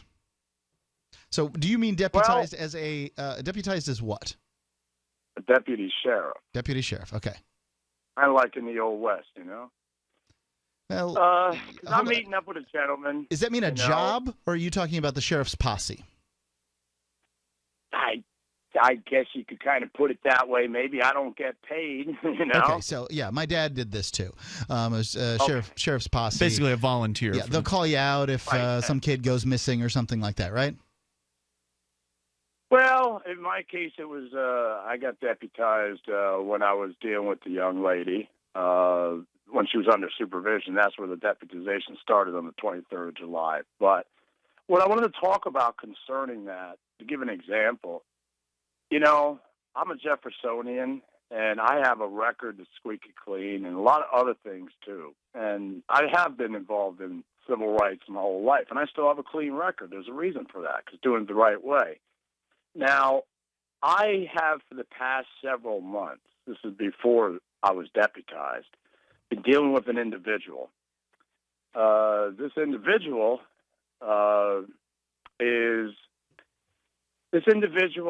is a carbon copy of the Orlando shooter. Now, I knew this person before he really got bad. Has he shot anybody? Not yet, but Wednesday's coming. I'm getting to that. All right. Okay, see, and what happened is his answer is he got involved. He shoots H. He sniffs gas. What is H? Heroin. Heroin? Heroin. People need these updates, you know. He huffs gasoline? I mean, that's pretty unusual. It's becoming really popular, Is that unfortunately. right? It's cheap. That's true. Yeah, unfortunately it is. It has a similar effect of like something like arsenic acid. Yeah, arsenic, things sure. of that nature. Huffing paint. Yeah. I got the message. Okay, but the point I'm trying to make is that, if I don't call in for a while after Wednesday, I blew it. And I'll tell you why, because this individual, he's going to hurt somebody. Now, what happened is he was involved with a lady friend that I know, and basically he's been manipulating. He scares her. He threatened me personally, threatened to kill me. And the thing is, he's a coward. So what's going to happen on Wednesday? Wednesday, I'm going to go meet him at a location, a public location that he's banned from. Reason why is because him and other people who are involved in really bad drugs and other things, their MO, basically, and his. Why are you going to meet at a public location he's banned from? Are you trying to entrap him into trespassing or something like that? See, the fact is, I would love to see him show up, but I don't think he's going to show up. I think if anybody show up, it's his people. Now, my lady friend... Well, good luck, Ricky, and thank you for the call tonight. The toll-free number is 855-450-FREE, 855-450-3733. Sounds sketchy. Yeah, well, who knows what's really going on in that guy's life. I don't know. A lot of the times he says stuff that's just blatantly false on this show. So take it with a grain of salt. Free Talk Live, 855-450-FREE. Hunters, anglers, campers, and survivalists. Get back to nature. Expand your horizons with the highest quality, most versatile, unique slingshots and sling bows on the market at slingbow.com. Slingbow products are compact and models start from just $17.98. They're perfect for your bug-out bag or storing in your vehicle. Give yourself and your loved ones the excitement and tradition of Slingbow. A new frontier in archery and truly modern twist on this primitive survival tool. Feel the thrill only at slingbow.com. If you missed buying emergency food from the Patriotic Guys during their mega sale last month, be grateful. Even when they slash their prices by 40%, you still get more food for your money from Ready Supply Foods. Ready Supply Foods sells 50 to 230% more food for your money, and we can prove it. With 23 delicious entrees, we also have 4 times the variety, too. Surviving a disaster is hard enough without worrying about starving to death. See how much more food you can get for your money at ReadySupplyFoods.com today.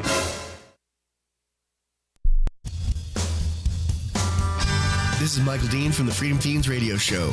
I've run websites since 1996 and have used over a dozen web hosts in that time. AgoristHosting.com is the only one that hasn't broken my heart. Agorist Hosting's uptime and service is stellar, and their DDoS mitigation is the best I've seen. That's important because if you tell the truth in this world, you'll ruffle feathers. And some people will try dirty tricks to silence your voice. No matter what the haters hit us with, Agorist Hosting keeps our websites online. If you have a mission-critical commercial presence or a world-changing activism site, you cannot tolerate any tomfoolery. So go with AgoristHosting.com. And if you want to get your foot in the door with decentralized marketplaces, Agorist Hosting is now offering Open Bazaar hosting. Go to agoristhosting.com, click on the button that says Get Hosted. Agorist Hosting, that's AGORIST hosting.com. Are you a political activist who does things that the government might not like? Then this free ebook may save your life. Rats is your guide to protecting yourself against snitches, informers, informants, agents provocateur, narcs, finks, and similar vermin. Rats was written by OG libertarian Claire Wolfe. Rats is a short book, easy to read, and available free in many formats. Download Rats free at rats-nosnitch.com. That's rats-nosnitch.com. Here's a chance to do a little activism while you're cruising Facebook, Twitter, or Google+. Between the LOL cats, the recipes, the hot girls, and the inspirational sunrise memes, Free Talk Live's posts pass by your newsfeed. Like them, comment. It gives us more exposure. If you don't see our posts, click like at facebook.freetalklive.com and then hover over it to click Get Notifications. It's an easy way to spread the ideas of liberty a bit further. I know you're busy, but you can spare that tenth of a calorie it takes to click on something. facebook.freetalklive.com. Poor water quality is a major health issue, and it's only getting worse. Municipalities can't keep up. Standards have dropped, and pollutants are increasing. Where does it all end? It ends by keeping the pollutants outside of your home with HydroCare's advanced systems available at Wave Home Solutions. No less than the best purification materials and processes have been developed by HydroCare to provide you with healthy, clean water for drinking, cooking, and showering. HydroCare far surpasses the competition in removing chlorine, odors, iron, lead, chemicals, limescale, and much more. Don't settle for less when it comes to your water. We'll take care of the toughest water problems for you, whether it's from a city or well source. Satisfaction guaranteed. For more information, call 888-997-WAVE. That's 888-997-WAVE. Or go to bestwater123.com. That's bestwater123.com. Wave Home Solutions for a healthy, comfortable home. Help get LRN.FM into more ears. Visit promote.lrn.fm for a free bumper sticker, flyers, banners, graphics, and more. Promote.lrn.fm.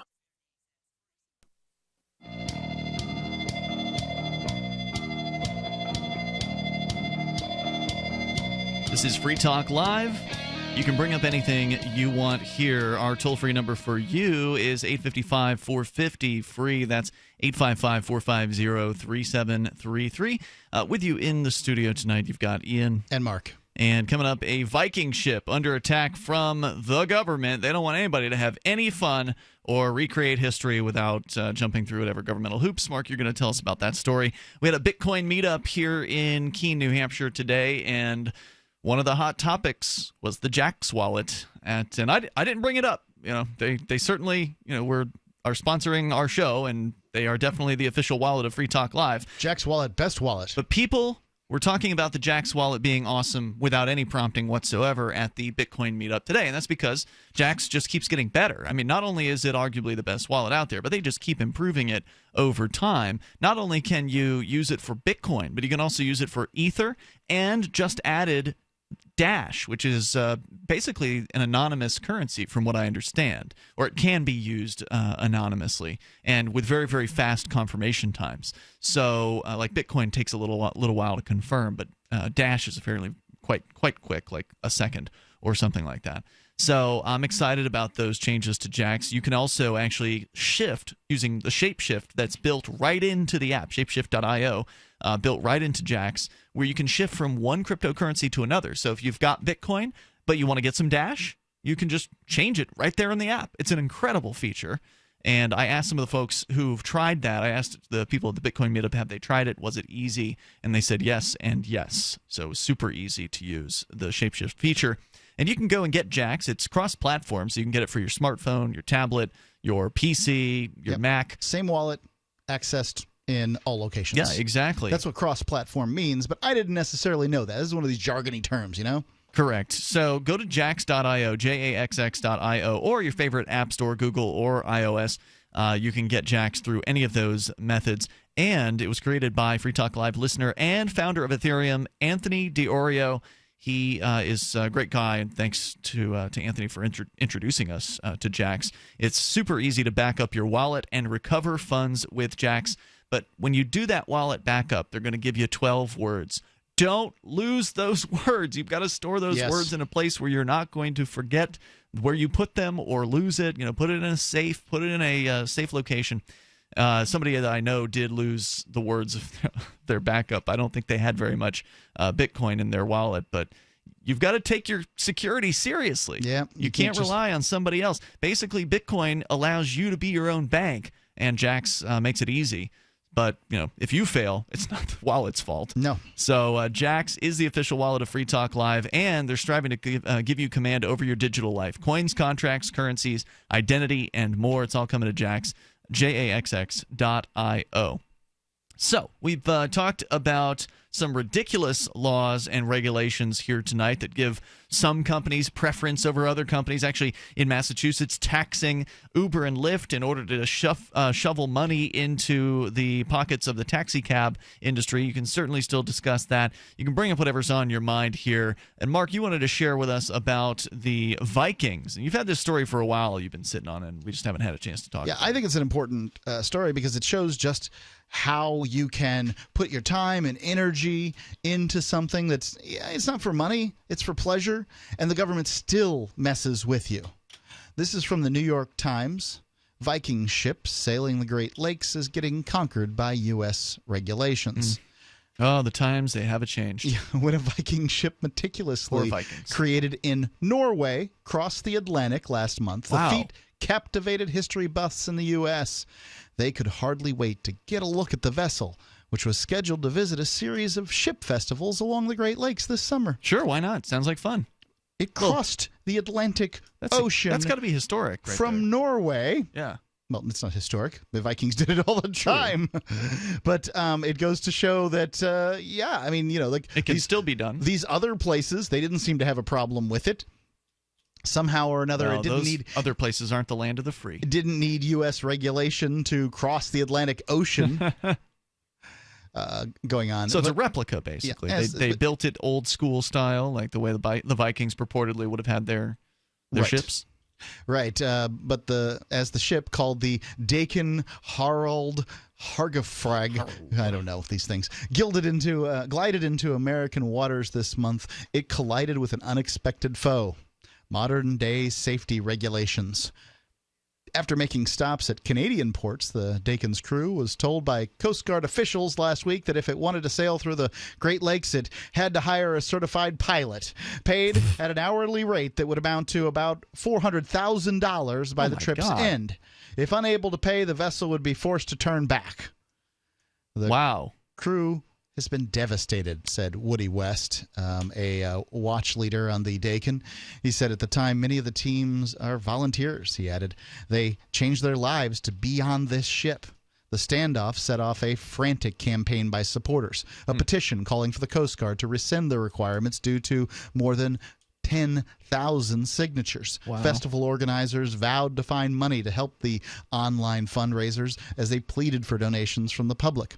By Wednesday, the Dakin crew said enough money had been raised to sail as far as Chicago, the ship's third American destination in the Great Lakes, but stops scheduled for August in Green Bay and Duluth remained in doubt.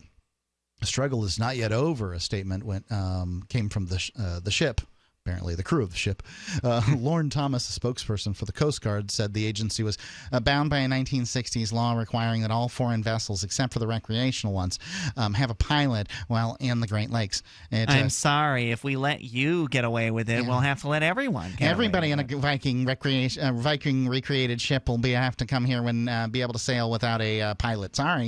Sorry, you're a foreign ship. If this Viking ship had been made in America, where we didn't have Vikings. Oh, really? If it had been made here, it would have been exempt? It was a foreign ship is what the issue is. This is union bullcrap. Yeah, that's what it sounds like. This is precisely what it is. This isn't just regulation.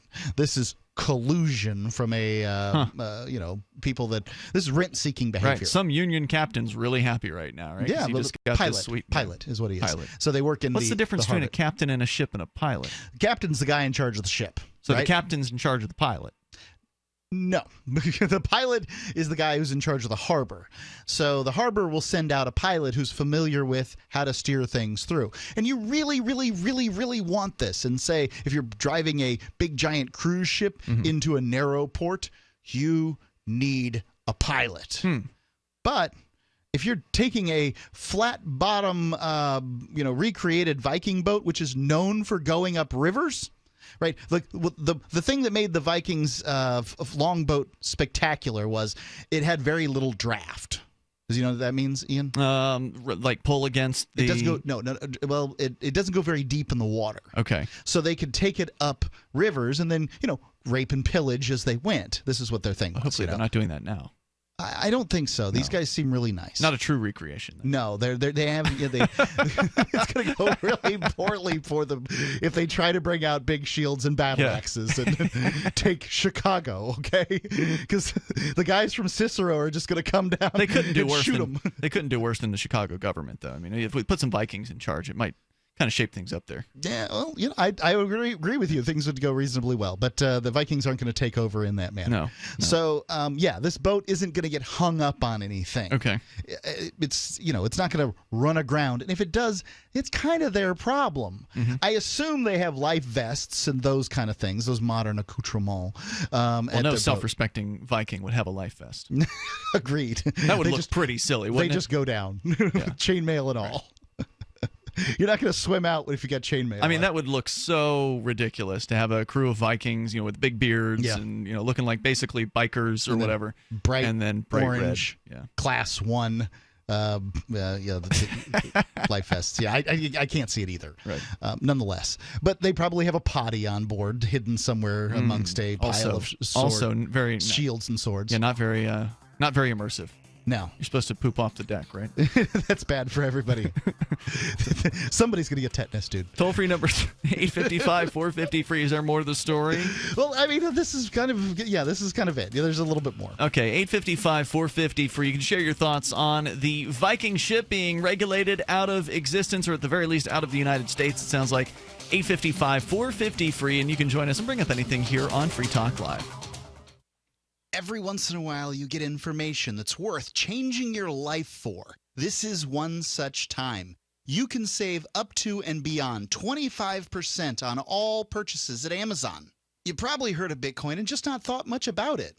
You certainly know that you can get competitive pricing at Amazon, but now you can get a 25% discount on nearly everything you need to live. I've just given you a huge raise, and all you have to do is claim it. You go to saveitpurse.com and open an account. Do this right now. Don't wait. Then you fund the account with Bitcoin. You can buy them through expresscoin.com with a check or money order. There are other ways to get Bitcoin, but that's fast, safe, and easy. This information is worth you changing the way you do things. Go to saveitpurse.com right now, get signed up, and cash in on the huge raise I'm offering you. 15 to 25% off of everything at Amazon through saveitpurse.com. It's saveatpurse.com. Are you worried about your mom or dad living alone in their house? Hi, I'm Joan London. Listen, I know how difficult it is to find senior care for someone you love.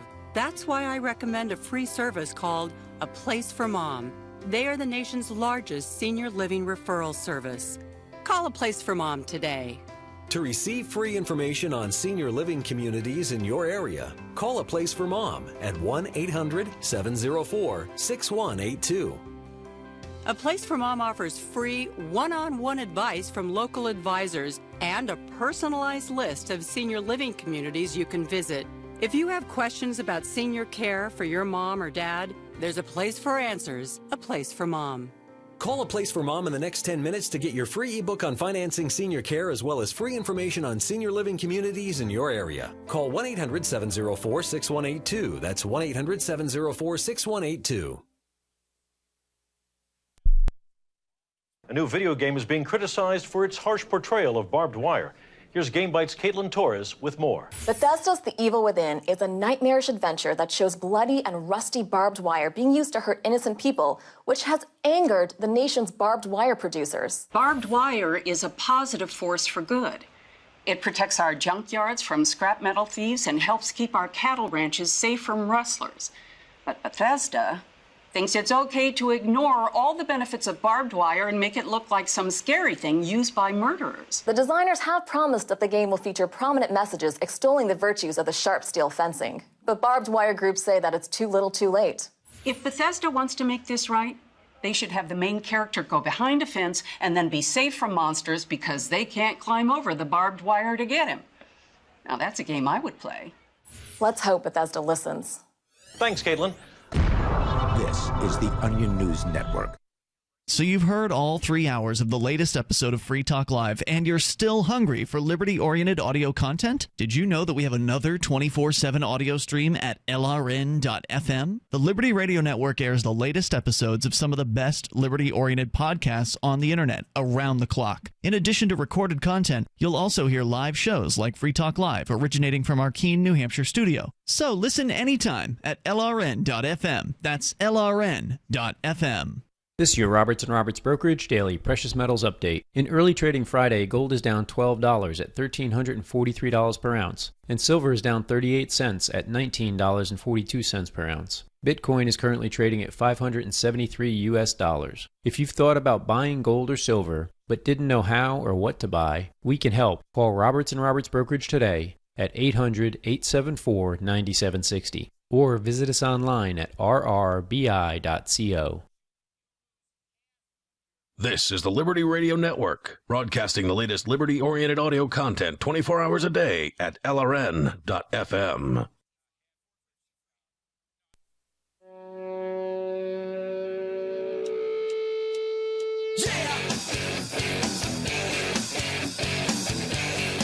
This is Free Talk Live. We invite you to join us on the radio waves here. The toll-free number is 855-450-FREE. That's 855-450-3733. Joining you in studio, you've got Ian. And Mark. And we've got Skype. The Skype username is LRN.FM. We're discussing the Viking ship, the kind of recreation that was made overseas, over in Europe, I believe it was. Norway. And that actually traveled across the Atlantic Ocean to come into the Great Lakes region, and they were ultimately planning on making kind of a tour down the, what was it, Lake Michigan? Was it? Through the Great Lakes. Okay, so different Great Lakes. Take the St. Lawrence and get there. And so that was their plan, but unfortunately it has been foiled by government regulators who say that whoa, you can't just come here and take a risk and, try to live free. This is the United States. This is the place where we claim to be the land of the free, but we will regulate your business into the ground, or in this case, your ship out of our waters. And so they demanded that they come up with $400,000 to hire a professional pilot. Well, this would be over the course of several, entering several different harbors. Right, but you're still going to need $400,000 to get through their originally planned trip. But unfortunately, they got a bunch of volunteers on the ship, and they don't really have a bunch of money like that to hire a professional pilot. So a bunch of the people who supported them started to try to raise money for this, but $400,000 is a lot of damn money just to see an old ship. So, it might not have been the easiest task in the world to try to raise that amount of money in a relatively short time frame. Because didn't they actually came here, they crossed over the Atlantic Ocean, visited some Canadian ports, had no trouble there. Nope, not a problem there. Then when the word got it wasn't like they knew this in advance. They showed up here on our doorstep, basically, wanting to show off their creation to people who wanted to see it. Right. But the government got in the way. And for those that say ignorance of the law is no excuse, I mean, how are they supposed to know what all these regulations are? If you built a replica ship and you were taking it to Norway, would you know all the rules? You are supposed to learn Norwegian and read every single port rule that applies to the country of Norway. While you're at it, go ahead and just read every rule, every law that's on the books, because you need to know all the laws. And the same thing is true of every country you ever go to. You have to read the tomes and tomes of laws so you can know exactly what the rules are wherever. Come on, who does this crap? No. The bureaucrats don't even know their own laws. No, they don't. So often we find many instances. But they expect you to be aware of them, and they expect you to respect them. And I don't think they're respectable in the least. No, Shame on these people. This is not respectable, no. So they've raised some money, and they're going to go through at least a portion of their trip with this professional pilot that they've been forced to hire. Well, I bet he's a bag of fun. He's probably a different person at every port. Okay. So, there's that. How does that work? You have the pilot comes out in a little dinghy or something like that, sure and then does. gets on your boat? Yep, sure does. Huh. This would be important for large ships, but when you're talking about some little, flat-bottomed Viking longship, it's not. It's ridiculous. I guess I just, I am not a mariner type, so I'm not familiar with this world. I've been on cruise ships before. Are you telling me they don't have their own pilot? No, for the each pilot port? comes out to those cruise ships. Interesting. Yeah. Huh. Okay. All right, going on. Mr. Thompson says, unfortunately, the law is what it is. That not to say there couldn't be a discussion about maybe it could be changed, but what needs to happen at a congressional levels? Yeah, that ain't going to happen anytime soon. Yeah, right. Representatives of the Dakin have portrayed their trouble as a result of an impenetrable maze of regulations on the Great Lakes, which straddle the border between the United States and Canada, while also sharply criticizing the cost that vessels of its kind, small and nonprofit, must bear to ply its waters. Now, I'd like to point out where the Great Lakes, which states are going on, where the Great Lakes are situated. You're talking about Wisconsin, Michigan, Illinois, Indiana, Michigan, Pennsylvania, and New York. Okay. Now, when you think of workers in that particular area, what do you think of? Unions. Strong union control. This isn't to keep anybody safe. No. This is to make sure that pilots make, that there's lots of money. Keeping the pilots safe from any kind of economic stress. Trouble. Yeah, that's what it comes down to. And essentially keeping foreign not-for-profit boats out of the water. There's probably not a lot of them, No but fun we don't allowed. know. Yeah, how often do you get a Viking replica coming to visit from Norway? Yeah, that'd be really awesome. That's a once-in-a-lifetime experience. If one of those came nearby and I knew about it, I'd go see it. Yeah, take Jack. That'd be a fun trip. It would be awesome. We've gone down to see Old Ironsides in Boston. I like it. You don't like it. I was bored by that as a kid. Yeah, Jack doesn't know any different. Yeah. What did you want to do when you were a kid? I don't know. I didn't want to be in Boston. I can tell you that, but I had to go there for the boys' choir. I see. Well, what about? But you didn't like the historical things, or what was it specifically? Yeah, no, it was just boring. Boston. Just walk around a ship. Yeah. Well, what did you want to do? I have no idea. Right, Mark. that's the thing. Probably go out and play army dudes or something like that. Right. Jack certainly likes playgrounds as much as anybody else, but he doesn't really get to. Frankly, I don't like amusement parks. I think they cost a lot of money, and kids just misbehave at them. Mm-hmm. So we do a lot of historical stuff, and he thinks that's fun. So I know I do. Representatives of the Dakin have portrayed their troubles as a result of an impenetrable maze of regulations on the Great Lakes, which straddle the border between the United States and Canada, while also sharply criticizing the cost that vessels of its kind, small and not-profit, must bear to ply its waters. In a Facebook video last week, the ship's captain, Bjorn Alhlander, said the Canadians had told the Dakin that the pilot requirement would be waived because the ship fell under a height cutoff. But he added, when we came here, They changed their minds.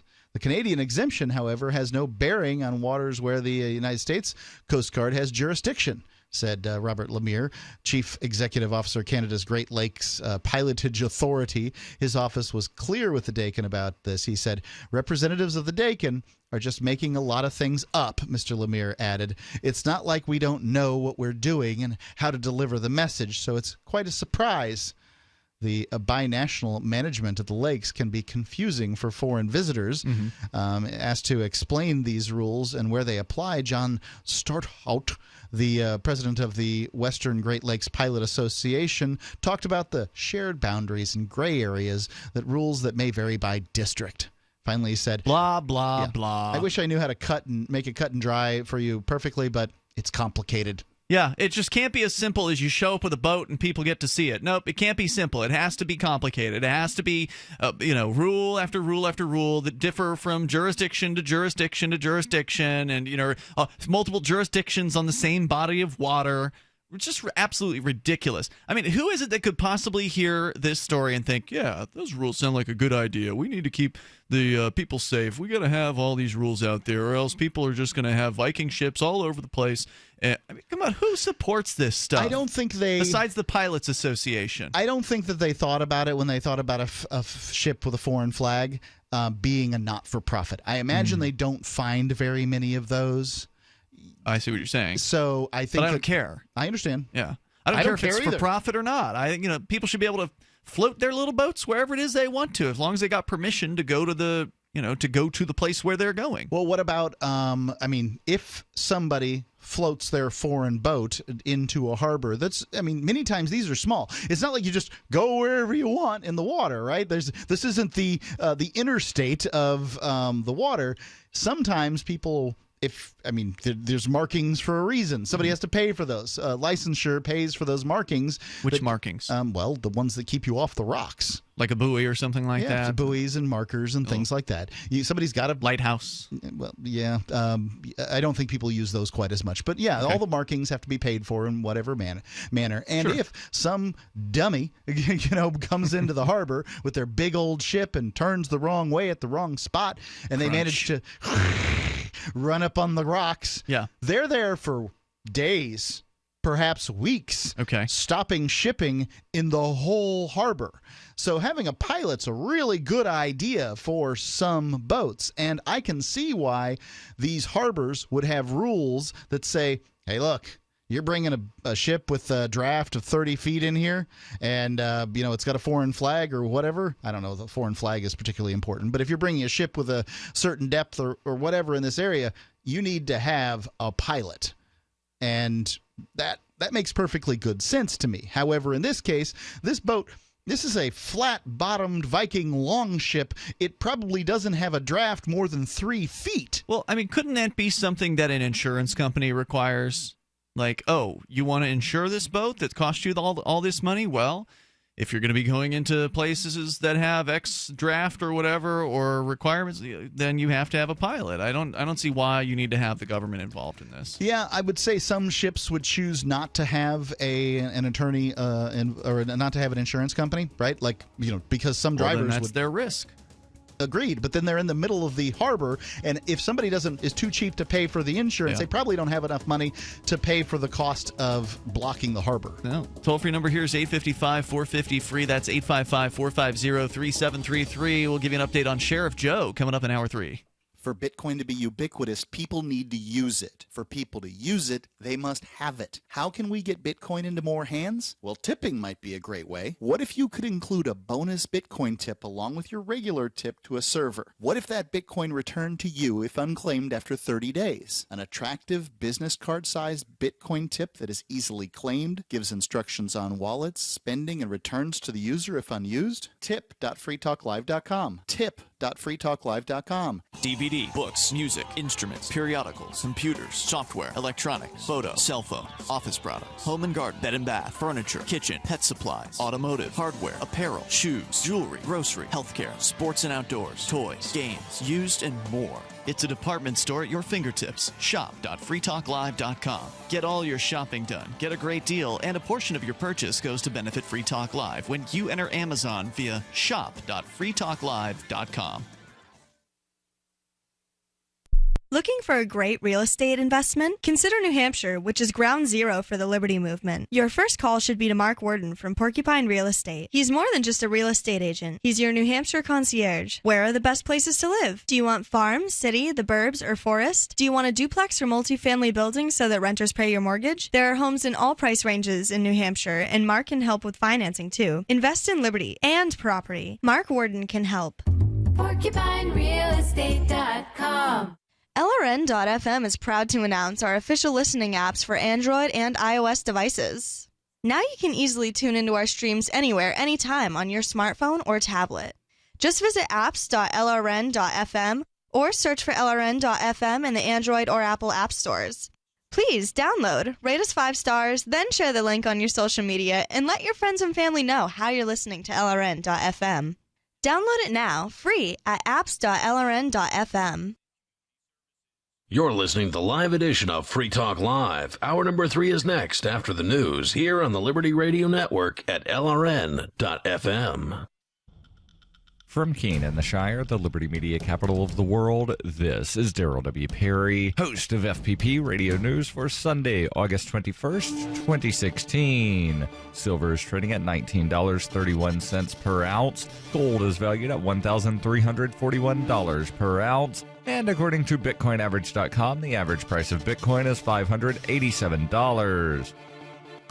Antiwar.com reports a suicide bombing against an outdoor wedding party in the southern Turkish city of Gaziantep has killed at least 30 people and wounded 94 others, according to officials. There's been no claim of responsibility thus far for the attack. Turkish officials appeared to concede that they aren't sure who was behind the attack, with Deputy Prime Minister Mehmet Şimşek saying that the PKK, the Islamic State, or the Gulenist movement are all attacking Turkey right now, and that the country will overcome all of these attacks. The Islamic State is probably the best bet, however, as the city is just north of the Syrian border, and on the Syrian side, it is an area controlled overwhelmingly by the Islamic State in the Aleppo province. The Islamic State also tends to be less willing to take credit for attacks inside Turkey. That this was in a mostly Kurdish district and many of the attendees were Kurds also makes the PKK strikes relatively less likely. Turkey has struggled with growing numbers of terrorist attacks from myriad different groups nationwide, including not just the PKK and the Islamic State, but also groups like the Marxist-Leninist Revolutionary People Liberation Party Front. Turkey is also in the midst of a massive purge after last month's failed military coup, which the government is blaming on the Gulenist movement. This purge has seen over 40,000 people jailed and much larger numbers fired from government posts.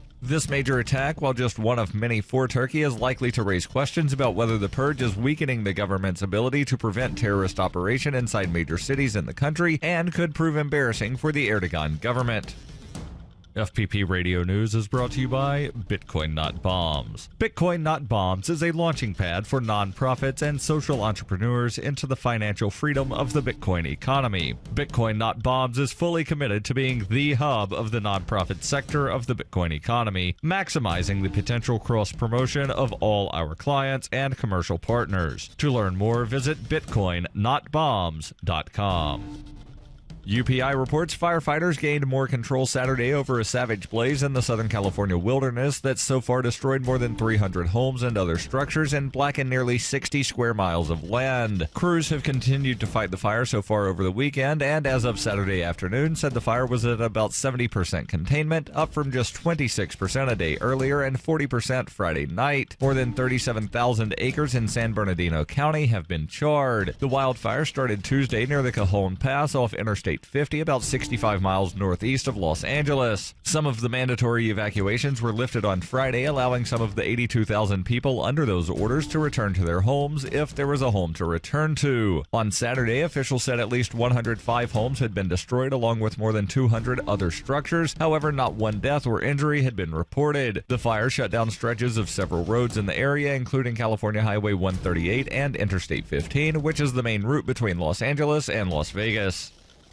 For nearly 40 years, Roberts & Roberts Brokerage has been a trusted source for buying and selling precious metals like gold and silver. They also take Bitcoin for precious metal purchases and have permanently removed the minimum purchase amount for all orders paid in the digital currency. Call Roberts & Roberts today for knowledgeable advice on buying and selling precious metals and a forward-thinking approach to new technologies. 800-874-9760 or visit online at rrbi.co.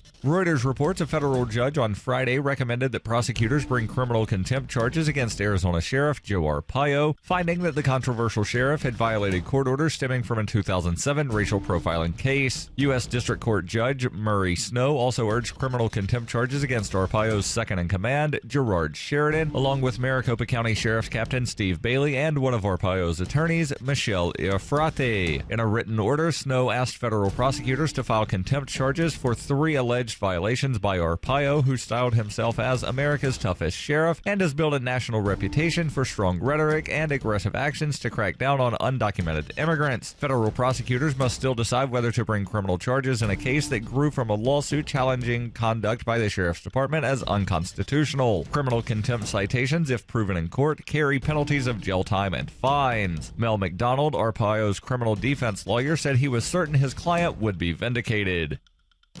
This has been FPP Radio News, online at fppradio.com.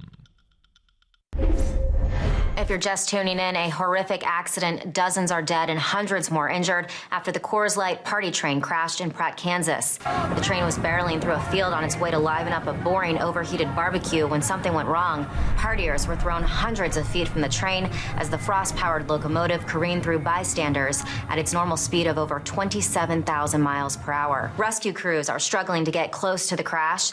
The Rocky Mountain frost radiating from the downed silver bullet is flash freezing survivors' bodies as they try to escape the wreckage, and the OJ's hit song Love Train is looping at deafening levels. No word yet on the cause of the accident, but investigators are focusing now on the fact that the train weighs 400 million tons and was not on rails. Coors Light has released the following statement, quote, Coors Light regrets any loss of life caused by the Coors Light party train's raw, frosty power. Please continue to enjoy Coors Light.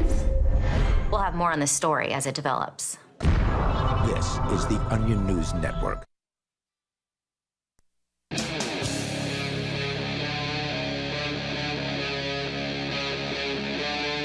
Free Talk Live. It is Free Talk Live. You're invited to join us here on the radio waves. You can bring up anything you want to discuss. Our toll-free number is 855-450-FREE as we launch into the third hour of this live Sunday edition of the program. With you tonight, it's Ian. And Mark. Of course, you can bring up anything you want. We always bring stuff to the table to talk about with you. It's been a while since we've discussed old Sheriff Joe. You know, the self-proclaimed toughest sheriff in America. This untouchable man who has been reelected time and time again in the Phoenix, Arizona area. Loved by so many. Loved by a lot of the tough-on-crime people. A lot of the people, like one of our earlier callers, who believes that the harsher the punishment, the less the crime will happen, even though there's not really much evidence that punitive methods are very particularly successful. I mean, there's obviously a lot of recidivism of people who do get caught and then punished in the current system that we have. But that doesn't really matter to Sheriff Joe. He's a politician, and he's making his bones on putting people behind bars and some of the most harshest ways possible. He has notorious for his Tent City prison, which is an extension of the jail where, because there's so much overcrowding, as I understand it, there's this Tent City where people can kind of die of heat exhaustion and not having enough water and not getting fed particularly well. It's just, he brags. Many people who claim that they're stereotyped by the sheriff's deputies because of their race, and I can imagine that that's going to make you feel pretty bad if you're in, I don't know, a border state that was, populated by Mexican people before the United States folks came in. That it is in fact a plan to drive Hispanics out of Phoenix or Maricopa County. He brags about spending as little money as possible on the inmates, bragging about the small amount of cents that he spends per meal on inmate meals. I mean, this guy is... And I would point out that most people in a county jail are presumed innocent. These people, and oftentimes in our criminal justice system, for whatever reason, they just throw everybody. Yeah, they're awaiting trial, right? But everybody's just thrown in there, there's got to be better systems for dealing with somebody who should be presumed innocent. So, I mean, this guy we reported on some of the ridiculous things he's presided over the years, and it doesn't seem to matter how outrageous he behaves. I remember one story, he was raiding, his men were raiding the offices of, God, was it the county? I forget. It was some government agency. It was one of the other government agencies in the area. He was raiding their offices, I guess, because they were critical of him, or that does happen. Something like that. That's the claim. He had political enemies there. In fact, let's go to the phones here, and we'll tell you more about what's going on with old Sheriff Joe. He's facing apparently some contempt charge, criminal contempt. We'll explain what's going on with that. But first, let's go to Arizona, where James is on the line. How's it? Aren't you buddies with old Sheriff Joe there, James? No, he doesn't like him. Hello? You're bringing up some other call that I never suggested anything of the sort. Mind backing that implication up? Minister? No. That's why I asked you. Aren't you buddies with him? And apparently it sounds like you're not. You suggested I am. You mind backing it up by anything I've ever said on so-called free talk? No, I guess you're saying you're not. So what were you calling about tonight? Go ahead. Then why would you say such a thing, Minister Freeman? I asked you if you were buddies with him or not. Sounds like you're not. No, you're suggesting I am, yet I've never said anything of the sort. James, do you think it's possible he's just referencing that you live in Phoenix too? No, I think he's making a smear against me because he's not really a minister. You think everything's a smear against you? It was. If you're saying that he wasn't suggesting something negative about me, about my supposedly liking America's roughest sheriff. Anyway, Minister Edge, if anybody that's ever listened to a local radio in Phoenix, Arizona, that's much bigger than your show, anybody and everybody knows that I despise America's roughest sheriff, who happens to be my neighbor. And by the way, Minister Edge, I haven't forgotten that Ian Freeman suggested my neighbor was a slinger. In other words, a drug dealer. Yeah, that's right. You think that's true? Yeah, that's right. Do you think that's true about him? No, I asked you to back it up, because if it is true, Joe Arpaio would have already suffered miserably if it were true by my own hands, and I wouldn't have called the cops or his brown shirt accomplices. What would you have done? But, again, well, Minister Edge, just like if you would hit somebody I know and love over the head with a wrench and watched him murdered, I would have done what I would have thought was appropriate. You kill a drug dealer? Minister Edge. Well, Minister Edge, you actually have watched somebody killed. If that person were my I asked you. It sounds like you're threatening the life of Sheriff Joe if he's a drug dealer, and I just want to make sure. If he were a drug dealer, if he were a drug dealer like your partner in crime that you're looking at right now has suggested on Free Talk Live. Well, I think what he was repeating This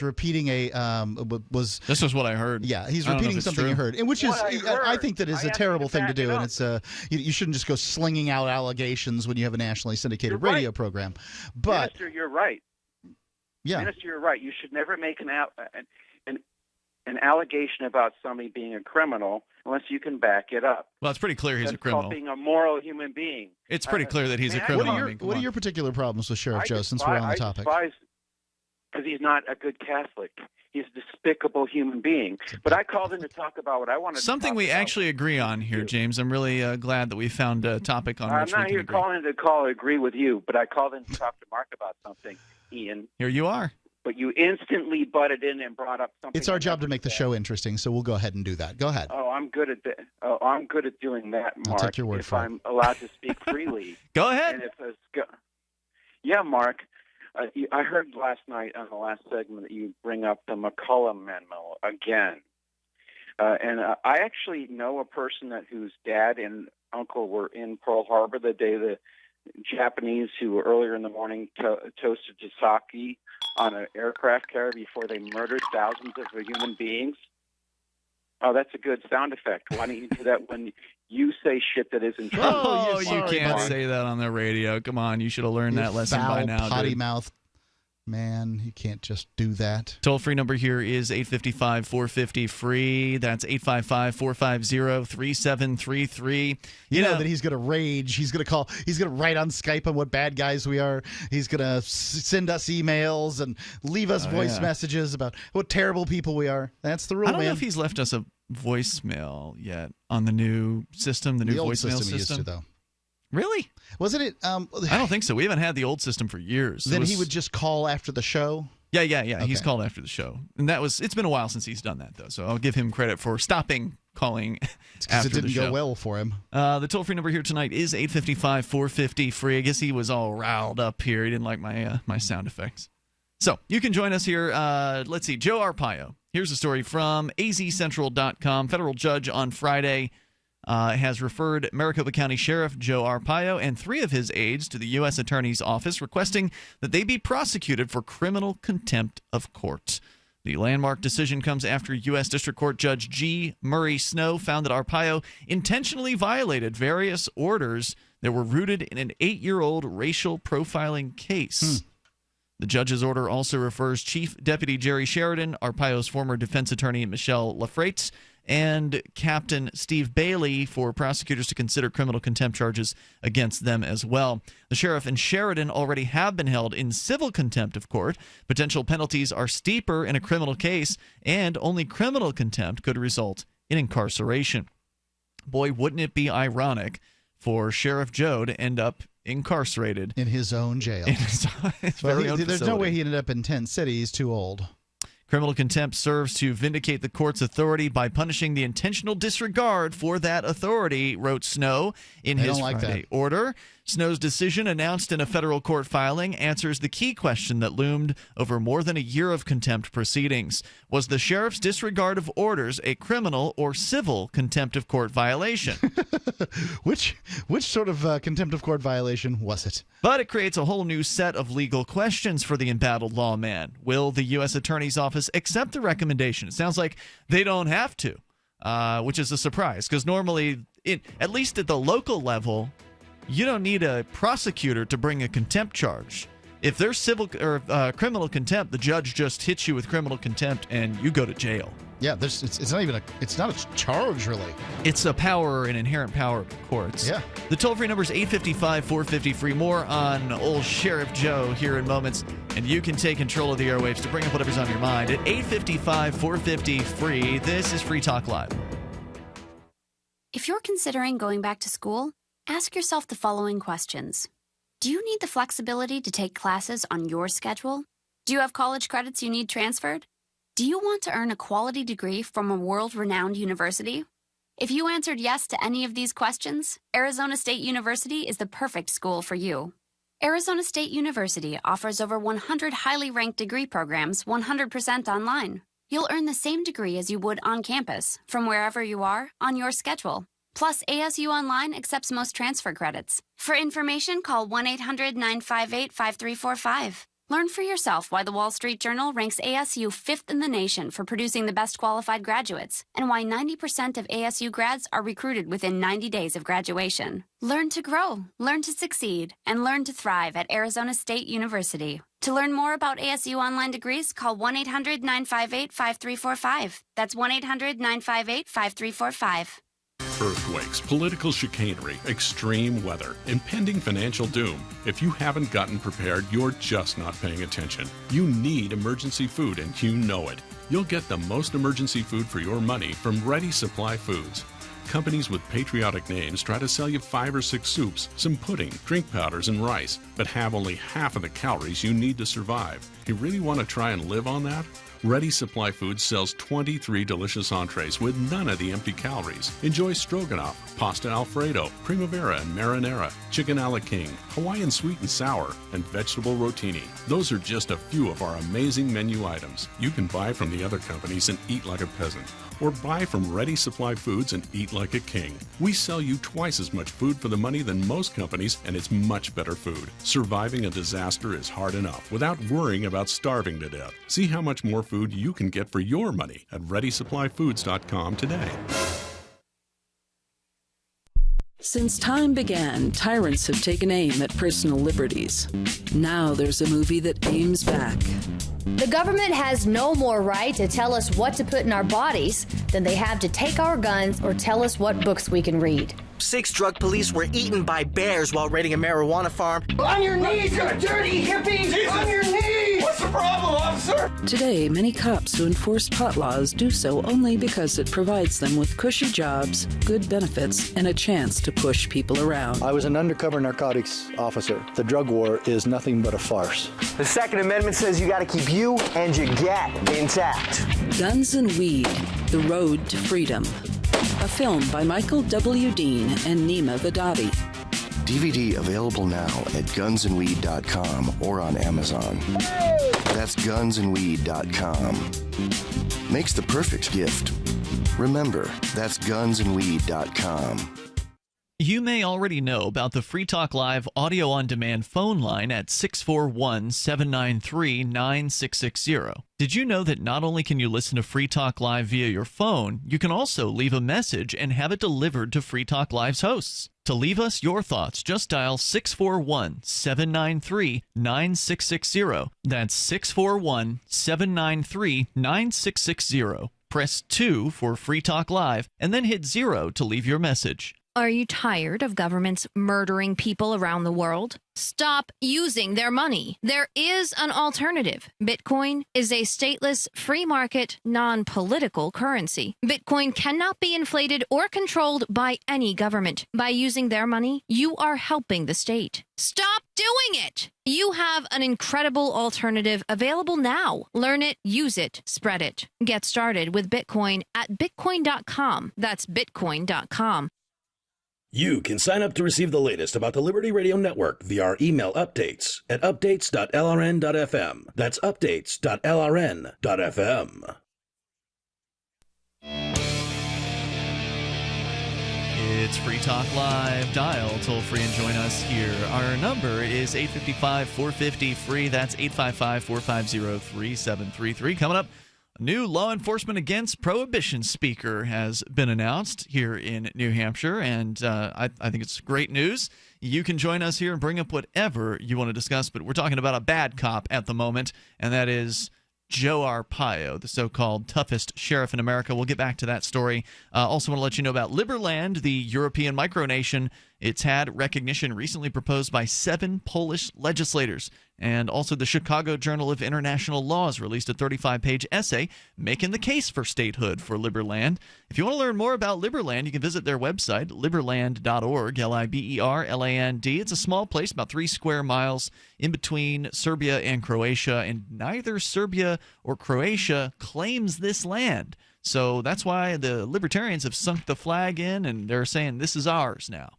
They're trying to get recognized, and they are determined enough to do that. So we'll keep you informed as Liberland continues to develop. But if you'd like to be a citizen of Liberland, you do have to substantially contribute to the growth of Liberland, and you're in competition with more than 100,000 people who've already requested that citizenship. Some big-name liberty-minded folks are back in Liberland, like Roger Ver, the owner of Bitcoin.com, and it has been said that the base of the economy in Liberland will be Bitcoin and cryptocurrency. So liberland.org to learn more as we go to your phone calls and thoughts. Jim is in, I believe, Wisconsin. Jim, you're on Free Talk Live. Go ahead. Hey, I was going to tell you about them boats, them flat-bottom boats. Yes, sir. The Viking longships. Yeah, there's a Viking ship that's traveling around the Great Lakes right now and is being, flummoxed by all the government regulations. Go ahead with your thoughts. Yeah, well, they had all kinds of trouble because they made their own trouble. Huh? Those Norskies, they're not too smart.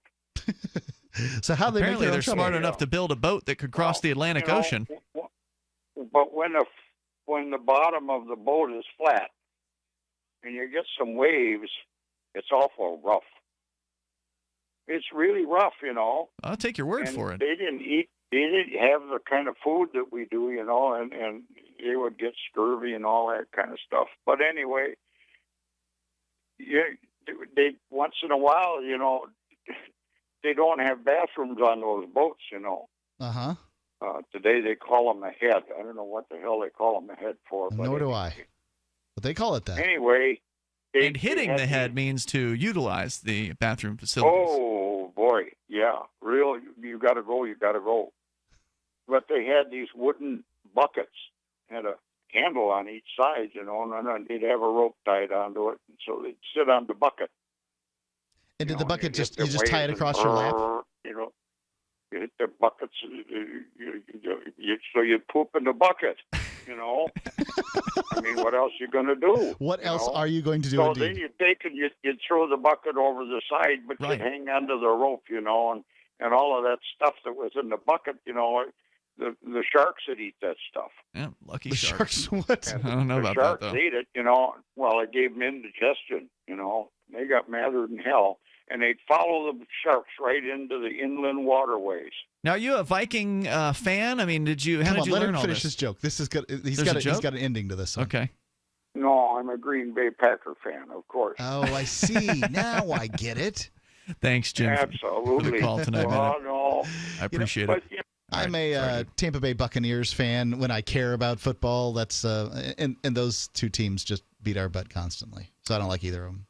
The toll-free number tonight is 855-450-FREE. You can bring up what you want here. Federal judge ordering that old Sheriff Joe Arpaio, well, he's ordering the U.S. Attorney's Office to charge him with criminal contempt of court. However, apparently that U.S. Attorney's Office doesn't necessarily have to do so. So it is a recommendation that they charge him. And ultimately, the azcentral.com is asking if Arpaio is found guilty, will a conviction legally force him to resign? Could he end up behind bars? And will the judge's decision affect Arpaio's odds at a 7th term? I predict the answer to that last question to be no. It seems like that there's nothing Joe Arpaio can do that will stop him from winning re-election. I also think that to some extent, standing off with the feds just adds to his brand. Looks like he's tough, right? Like I'm tough. I stand for what I stand for in the face of the federal government too. Reached for comment Friday evening. Arpaio said he hadn't yet read the order, but that it was being reviewed by his attorneys. He said, "We're moving forward. We're doing our job. There'll be aggressive appeals." Arpaio said he was looking forward to an independent review, clarifying that he meant a review by the U.S. Attorney's Office. Mel McDonald, his attorney representing him in criminal matters, said the ruling came as more as a disappointment than a surprise. Quote, "I think the evidence is clearly insufficient for him to make this referral.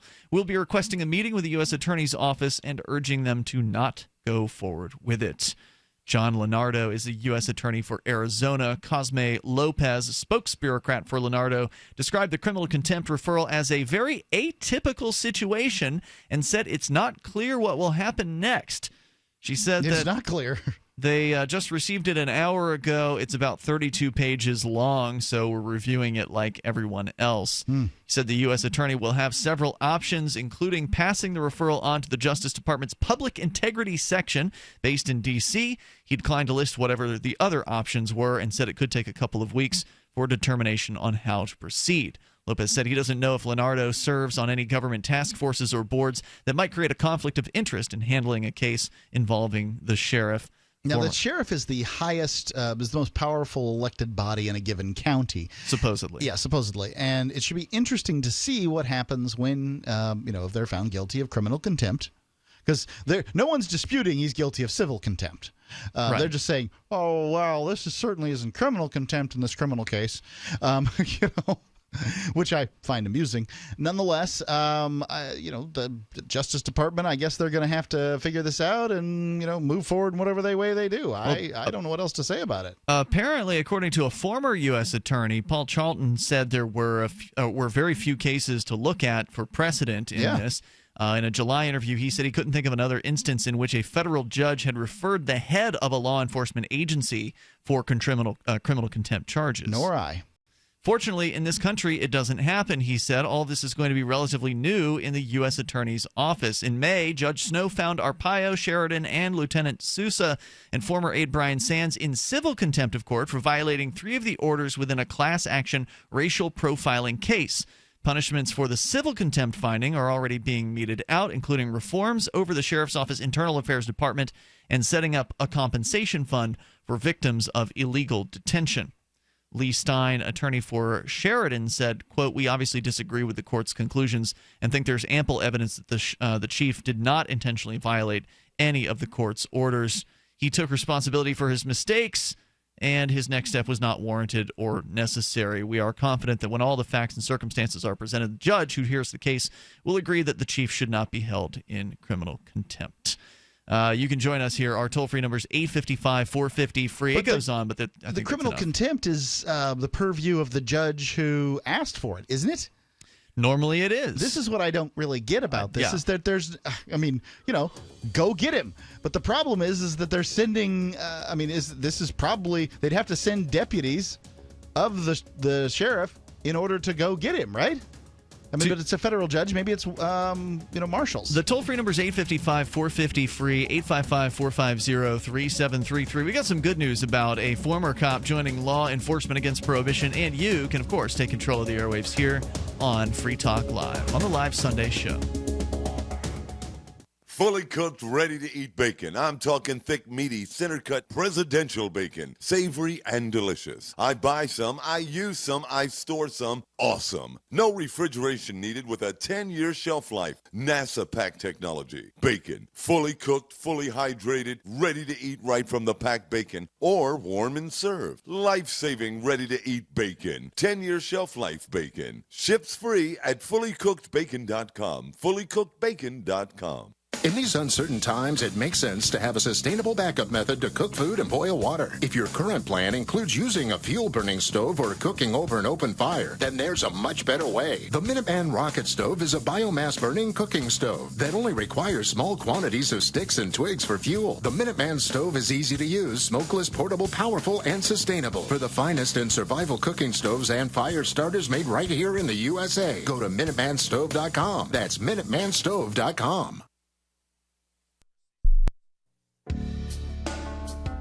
Hi, I'm Montel Williams. Most of you know me as a talk show host, but I'm also an author, actor, single father of 4, a fitness writer, avid snowboarder, and I'm also a medical marijuana patient. Like many of the million people who are living with multiple sclerosis, I'm in pain every single day. And sometimes my nerves are so raw that if you brushed up against me in an elevator, I'd scream. I can't sleep at night from the pain, and sometimes the spasms in my legs are so intense they will wake me up throughout the night. I've tried the strongest prescription medications available, and I'm going to tell you, they do not work. In fact, they leave me in a stupor, and most of the time, it's impossible to even live your life. Now, I've tried medical marijuana, and I'm going to tell you something, it works. If you'd like more information about medical marijuana, you can contact the Marijuana Policy Project at mpp.org or call 1-877-JOIN-MPP.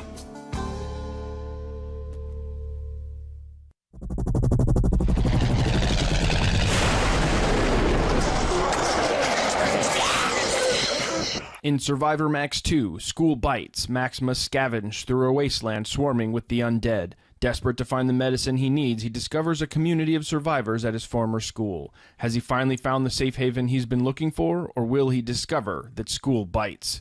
Look for Survivor Max on Facebook, read reviews on Amazon, and read Chapter 1 at SurvivorMax.com. DVD, books, music, instruments, periodicals, computers, software, electronics, photo, cell phone, office products, home and garden, bed and bath, furniture, kitchen, pet supplies, automotive, hardware, apparel, shoes, jewelry, grocery, healthcare, sports and outdoors, toys, games, used, and more. It's a department store at your fingertips. Shop.freetalklive.com. Get all your shopping done, get a great deal, and a portion of your purchase goes to benefit Free Talk Live when you enter Amazon via shop.freetalklive.com.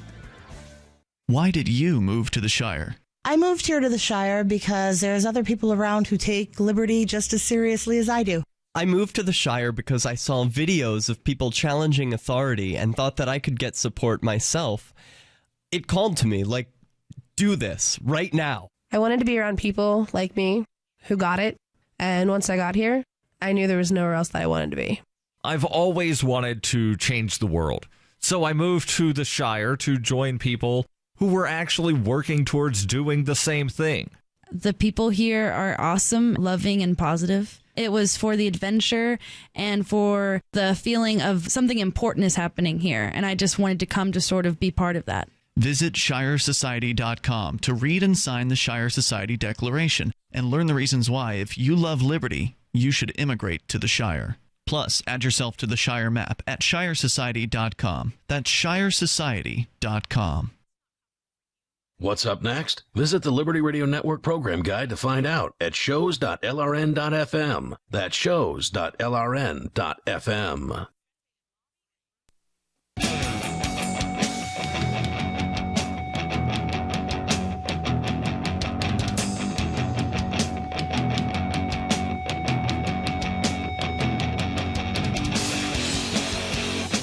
This is Free Talk Live, and you can dial toll-free here. Bring up what you want. The number is 855-450-FREE. That's 855-450-3733. A lot of people are celebrating over the news that Joe Arpaio has been recommended for criminal contempt charges. That's another part of the story from azcentral.com. A lot of immigrant rights advocates are very, very happy with this court decision. One of them even says that it has restored their faith in the justice system. You know, it's funny that all it takes is one judge to make one right decision, and it can cancel out all of the negatives that, you know, because the justice system's a joke. I mean, it's just, it takes advantage of people day in and day out, especially poor people, especially minorities and immigrants, people who might not be able to speak the language very effectively or whatever. But even if you can speak the language, you still don't know legalese. You can speak English, Right, but you can speak English and you can't speak legalese. Right, you're still not speaking their language. And so it's just every day, day in and day out, these courts are extracting tens of thousands of dollars. Every single court is getting thousands, if not tens of thousands of dollars in fines on a daily basis. They are destroying peaceful people's lives. Most of the time, if you go in and you sit in on an arraignment, you'll see case after case after case of no victim, no crime. Cha-ching, cha-ching, cha-ching, And they're ringing that cha-ching. cash register all the way. And, of course, a lot of the people that get convicted can't afford to pay the fine, so they'll get on a payment plan. I can't afford to pay you the $500, but if I can pay you monthly, I can pay you $30 a month or whatever.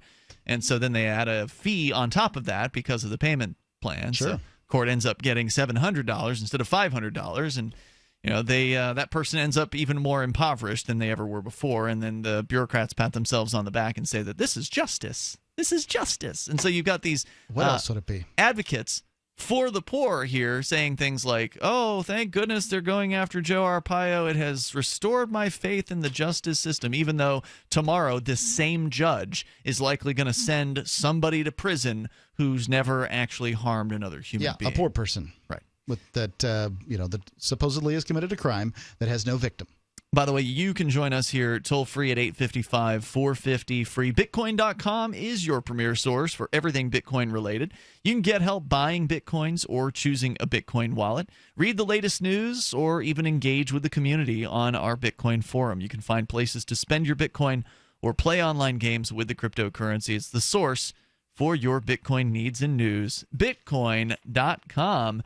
And in kind of the positive side of the police news, every now and then you get some good news about the police, because there sure is a lot of police abuse out there. But there's actually a former cop who has been appointed to the Law Enforcement Against Prohibition Speakers Bureau. And I always like it when this kind of news comes out, because whenever you got cops coming out of the closet against the war on drugs, that means we're that much closer to ending this insanity. Because this war has been going on for decades. It has put in prison countless innocent people who have never harmed another human being. And when you look at, say, the war on alcohol, prohibition, Americans lost their taste for it rather quickly. But for whatever reason, the war on drugs, not so much. Now, this is one thing that it's. When you think about heroin, you think about cocaine, you're like, wow, that's terrible stuff. And I'm not claiming it's a good idea to use heroin or cocaine. I wouldn't claim that. But I would claim the United States became the greatest country in the world when heroin and cocaine were legal. This country was built by people who could legally obtain heroin and cocaine. They probably didn't, but maybe the very fact that they could made them better people. I don't know. Well, I mean, there have been drug addicts for a long time, and as the folks over at Law Enforcement Against Prohibition will tell you, by the way, their website, leap.cc, as those folks will tell you, you'll actually look at the numbers of heroin addicts or addicts in general, and you compare the past to today, they've said that they're similar. So, they're similar. They're not making any difference by locking people up. Right. Well, they are making a difference. That makes people's lives worse. Yeah. Well, and it's costly. Right. It costs us. Taxpayers have to pay for it. And you don't get a better situation in life by being forced to go to prison after you've had a drug problem, because there's still drugs in prison. You just have to pay 10 times as much for them. And another thing that they point out, and I think that this is a really fair a point that they make, is that when they arrest a burglar, burglaries in the town go down. That's right. When they arrest a serial killer, murders in town go down. Correct. When they arrest a drug dealer, they've made a job opportunity, and drug use doesn't really go down. Nope, sure hasn't. Any cop that is honest with you will tell you that. They will tell you that they know that this war on drugs is a failure. They're just going through the motions because they're afraid. So there's a sweet pension involved. There is a pension involved, and they're afraid of losing their job. They don't want to go against the chief. They don't want to be the black sheep of the department. Sure. And that's what happened with former host of the show, Brad Jardis, or former guest host. And the only person I know that was an active duty police officer that was also in LEAP. And they went after him. They came after his job. He was able to keep his job, but only after being targeted inside the department by fellow officers who were not only making fun of him, but also when he was at his job hearing, when they were deciding whether or not to fire him. Right, they're trying to fire him. One of the cops wore a shirt with imagery of a dead rat on it. Yeah, as though he's a rat. Right. So the suggestion was that our friend Brad was a rat because he'd broken ranks. He'd broken ranks from the thin blue line, and the official line is. And by the way, when a police officer wears a shirt like that, it's darn close to a threat on your life. Yeah, pretty much. I mean, it's one thing if the plumbers union, the guy wears a dead rat or whatever. Mm-hmm. But I mean, this is a man who wears a gun every day, and who can get away with murder. By the sounds of it, claiming that you're a rat and that rats deserve to die. That's the suggestion, at least, with the T-shirt. He didn't get explicit, but anyway, he ended up keeping his job because there was a tremendous outpouring of support from members of the community and the liberty activists who came out. There was like 60 people at his hearing. And the commissioner, whoever it was, did not decide to terminate him. However, he ended up quitting after that because why would you want to be in a place where they hate you and they don't want you to be around? They're going to make your life hell. They're going to make the job difficult. And so ultimately, when he was vindicated and allowed to keep his job, he said, "I'm walking." And he took off. Yeah.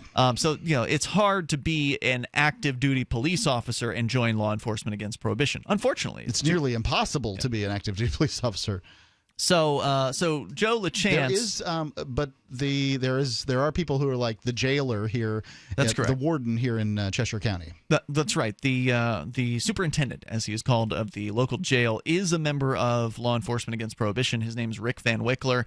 We've reported on him over the years, and if you Google Rick Van Wickler, you'll find some interesting stories. Vice.com did a news report on him because it's just kind of an interesting story. Hey, this guy is running a jail where he keeps people who've been arrested for drugs while he is against keeping people for having drugs. Right, because he does his job. Right, he's doing a job that he doesn't really even agree with, at least aspects of it.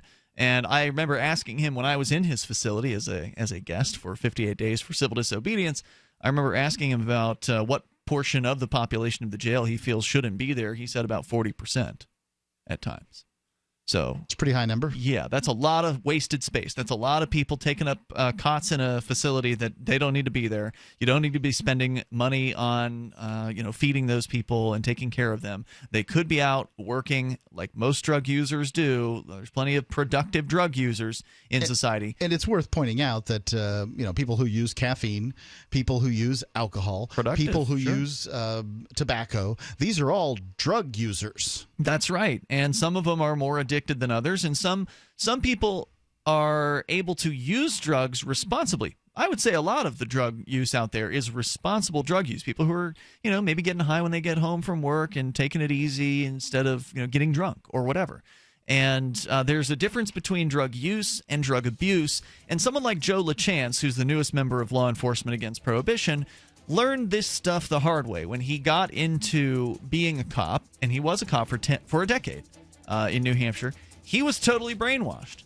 He was totally down with the war on drugs. He agreed with Prohibition, and then through his experience, he started to change his mind about that. 855-450-FREE, 855-450-3733. We'll talk more about his story coming up here. It's Free Talk Live. I'm Governor Gary Johnson. Like 60% of you, I'm not impressed by the two-party system. It's a dinosaur. It's outmoded and no longer reflects today's America. Two-party politics doesn't work, and it hasn't worked for anybody but itself in decades. If we the people are wise, we will never again elect another president from within the entrenched, corrupt, co-opted two-party system. The office of president should serve the needs of everyone equally, with respect and with fairness. I did it as governor, I'll do it as president. Google me. 60% of you have said you want another choice in 2016, and now you have one in me. We the people have a chance to do something in 2016 that may not come around again in our lifetimes. We have a legitimate chance to elect one of our own to the highest office in the land. Give me your vote one time and see what a difference one election can make. Our best America yet. Johnson Weld, 2016. Paid for by Gary Johnson, 2016. Hi, my name is Scott Fuchs, teacher and rowing coach for over 14 years. I was sluggish, overweight, on prescription drugs, and only 30-something. Fortunately, I was referred to Dr. Z, and happy to say Dr. Z's all-natural protocols over a consistent course resolved my health issues. I'm in the best shape of my life, and most importantly, on 0 medications. I'm Dr. Zdanowski, author of Evology, trained as a primary care physician, surgical manipulation under anesthesia, expert in nutrition, diet, weight loss, immune system, and I specialize in chiropractic. My 15 years of professional experience has taught me the 4 keys to vibrant health: a balanced musculoskeletal system, an integrated nervous system, a flowing lymphatic system, and a body filled with over 90 essential nutrients. This has been a secret too long. Actualize your potential, reverse disease. Call me, Dr. Z. 201-945-1177, 201-945-1177, evolyourself.com.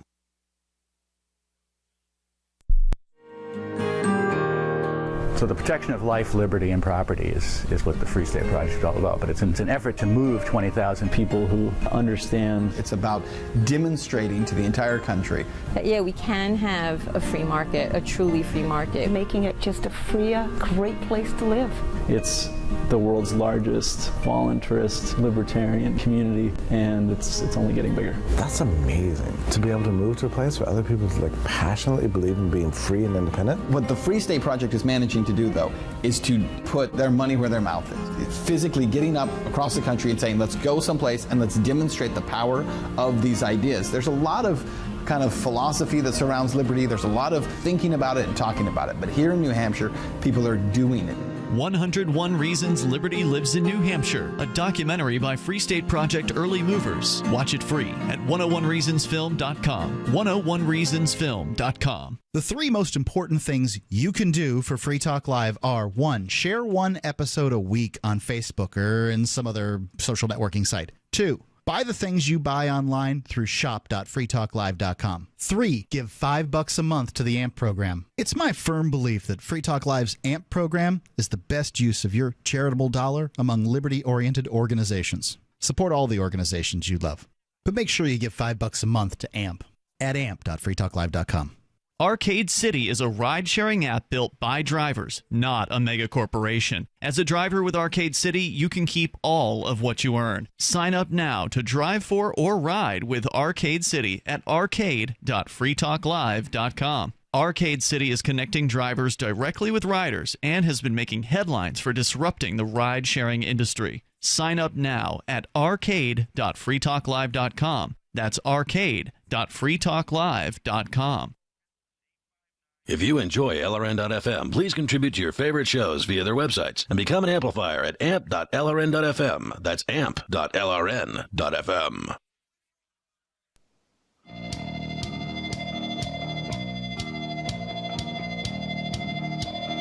This is Free Talk Live. You can bring up whatever you want here. Toll free, 855-450-FREE. That's 855-450-3733. And we do have Skype, by the way. Skype username is LRN.FM. Something else we have is an on-demand audio listen line. You can listen to Free Talk Live, the latest episode, anytime you want.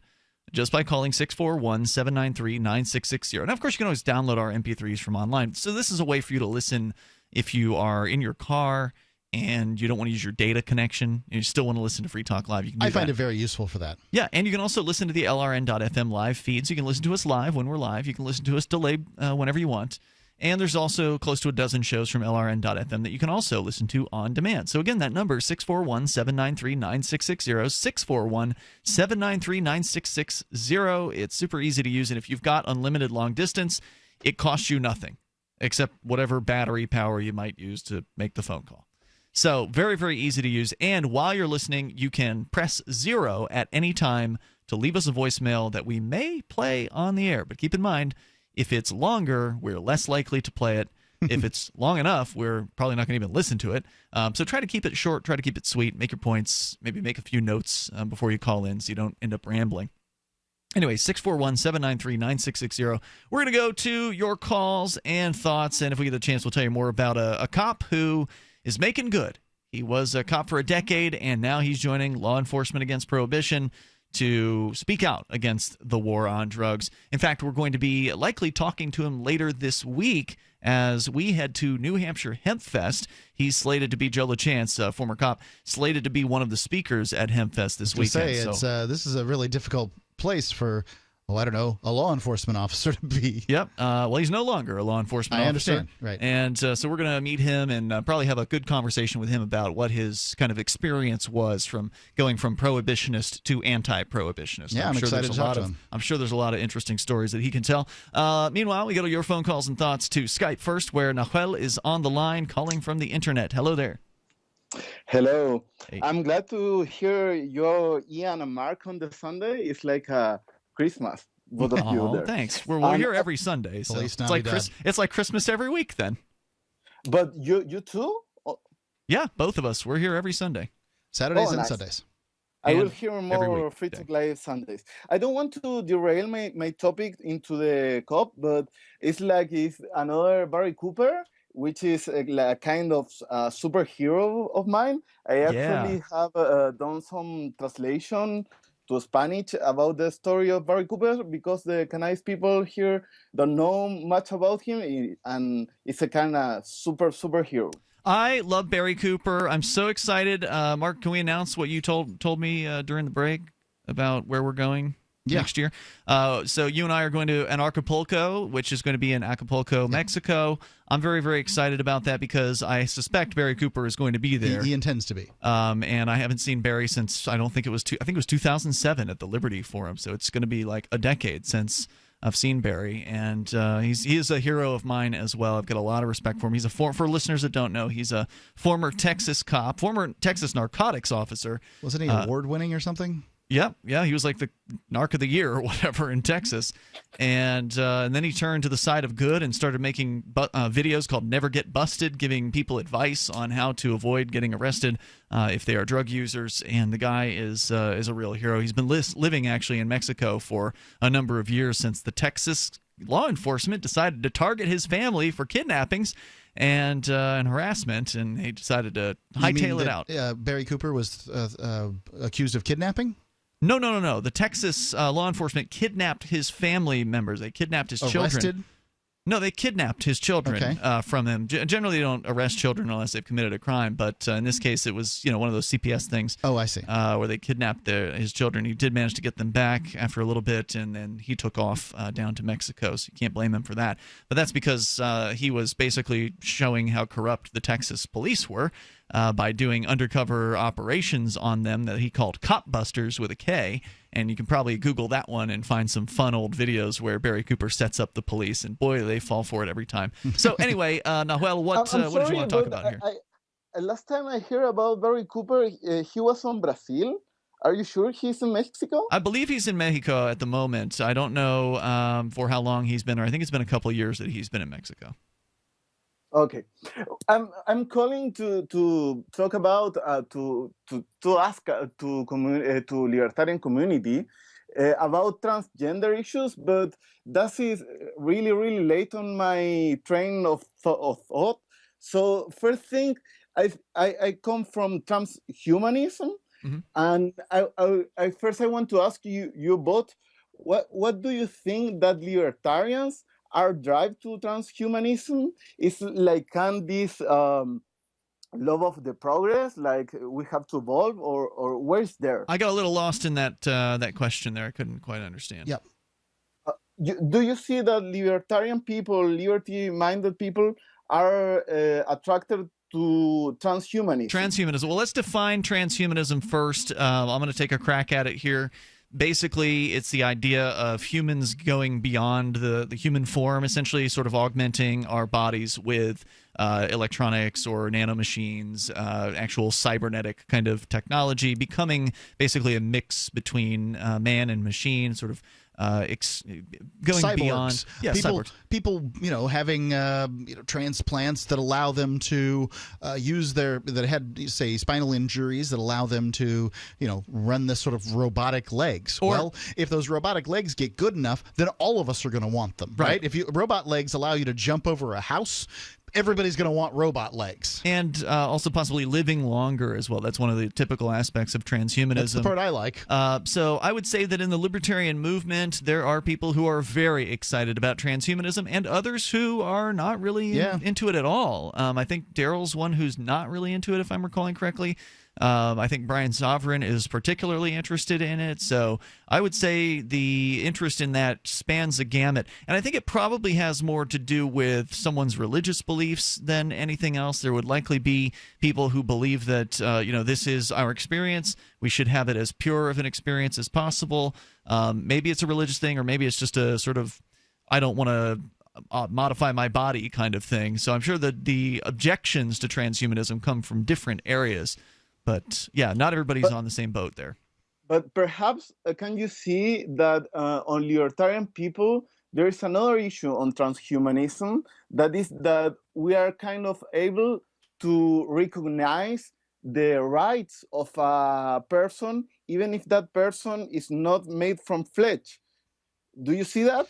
Oh, yeah. So you're talking about robot rights. Robot rights, yep. That's an interesting discussion that people are going to be having over the next few decades, I suspect, as we're already seeing robots starting to take on visible, recognizable human form. They're not perfect yet, but they're there now. And so really the only question is when those humanistic robots will start to act more human and become less and less identifiable as robots. At what point will people acknowledge that they also have rights and are volitional beings of their own right? And I think that's an interesting discussion to have. Now, well, thank you for your call tonight. I appreciate it. It's not something we can dig too far into in these remaining moments here on Free Talk Live, but we do have time for Rob in Virginia. Rob, you're online with us listening to WLNI. Go ahead, sir. Hey, I can't talk about drugs. It's just the only thing that I see both sides of the issue. But I called about Sheriff Joe. I don't know I haven't read the 30-page referral the judge wrote, but that in itself sounds like a rant. But just the summary of it that I read in the newspaper, which I'm allowing the media to filter, so maybe it's a total lie, but was that the judge ordered him not to enforce federal law. The federal judge said, do not enforce federal law. So what's the federal law that the federal judge? What was the federal law the federal judge told him not to enforce? Well, Sheriff Joe's trying to round up all the criminals that are invading the country, all the foreigners. Are foreigners criminals? Yeah, people who are coming into the United States are not criminals, or they by definition are not harming others by wanting to come here. So what he's doing is he's doing the job of ICE. He's sending his deputies. Okay. Oh. Right. Yeah, he's enforcing federal law, just like if I went out and tried to do the job of the garbage men tomorrow, somebody would probably tell me to stop. Somebody might not agree with federal drug laws, but if you're a law enforcement officer and you're sworn to enforce the law, and you see a guy walking by with a bag marked heroin, you're supposed to arrest him, even if there's not a local state law against heroin. I'm pretty sure there's a local state law in all those circumstances. I don't know that local law enforcement is supposed to enforce federal law. I think that's a presumption. Well, again, if you see somebody walking down the street with heroin, your state doesn't have I would leave them alone. Which state doesn't have a law against heroin? It's none of my damn business if someone's got heroin. Thank you for the call, Rob. We're out of time for tonight. Well, you're not a cop. Well, I'm just saying, even if I was a cop, it'd be none of my damn business. Police should only be enforcing laws that have victims. Like I care when the government eats itself. See you tomorrow night. freetalklive.com. Do you know the difference between erudite and pedantic? If you do, you're probably pedantic. But seriously, a surprising number of erudite people mispronounce erudite, which has 3 syllables, not 4. Say erudite, not erudite. Because you are judged by how you speak, you want to avoid common misstatements, especially if you're a job seeker. For instance, do you know the difference between imply and infer? Only a speaker can imply, only a listener can infer. And when you say you'll be out of pocket, do you mean out of touch? Out of pocket means you're on your own dime, not yet reimbursed. And if anyone ever asks, why do you always answer a question with a question? You should reply, do I do that? Just kidding. From survivalspeech.com, I'm Holland Cook. I love My Magic Mud. I drink a lot of coffee. I had stains on my teeth. Then I found My Magic Mud, and I was told it would remove stains. So I paid attention when I brushed the first time. My Magic Mud is black tooth powder, and the difference it made in my teeth in one application was noticeable. With 4, my teeth were as white as you normal folks out there. Please go to mymagicmud.com and buy a jar. There's 150 applications for $25. You can use Bitcoin, mymagicmud.com. Did you know you can watch Free Talk Live during our live shows 7 days a week from 7 to 10 p.m. Eastern via our studio cams at cam.freetalklive.com? Plus, you can chat with other listeners while you watch, all totally free. Now that our live video stream is hosted by YouTube, our video archives will be online even faster. So be sure to subscribe to our YouTube channel. Listen, watch, and chat all free at cam.freetalklive.com. That's cam.freetalklive.com. The Call to Freedom is coming up next, live after the news on the Liberty Radio Network at LRN.FM. From Keene in the Shire, the Liberty Media capital of the world, this is Daryl W. Perry, host of FPP Radio News for Sunday, August 21st, 2016. Silver is trading at $19.31 per ounce. Gold is valued at $1,341 per ounce. And according to BitcoinAverage.com, the average price of Bitcoin is $587. Antiwar.com reports a suicide bombing against an outdoor wedding party in the southern Turkish city of Gaziantep has killed at least 30 people and wounded 94 others, according to officials. There's been no claim of responsibility thus far for the attack. Turkish officials appeared to concede that they aren't sure who was behind the attack, with Deputy Prime Minister Mehmet Şimşek saying that the PKK, the Islamic State, or the Gulenist movement are all attacking Turkey right now, and that the country will overcome all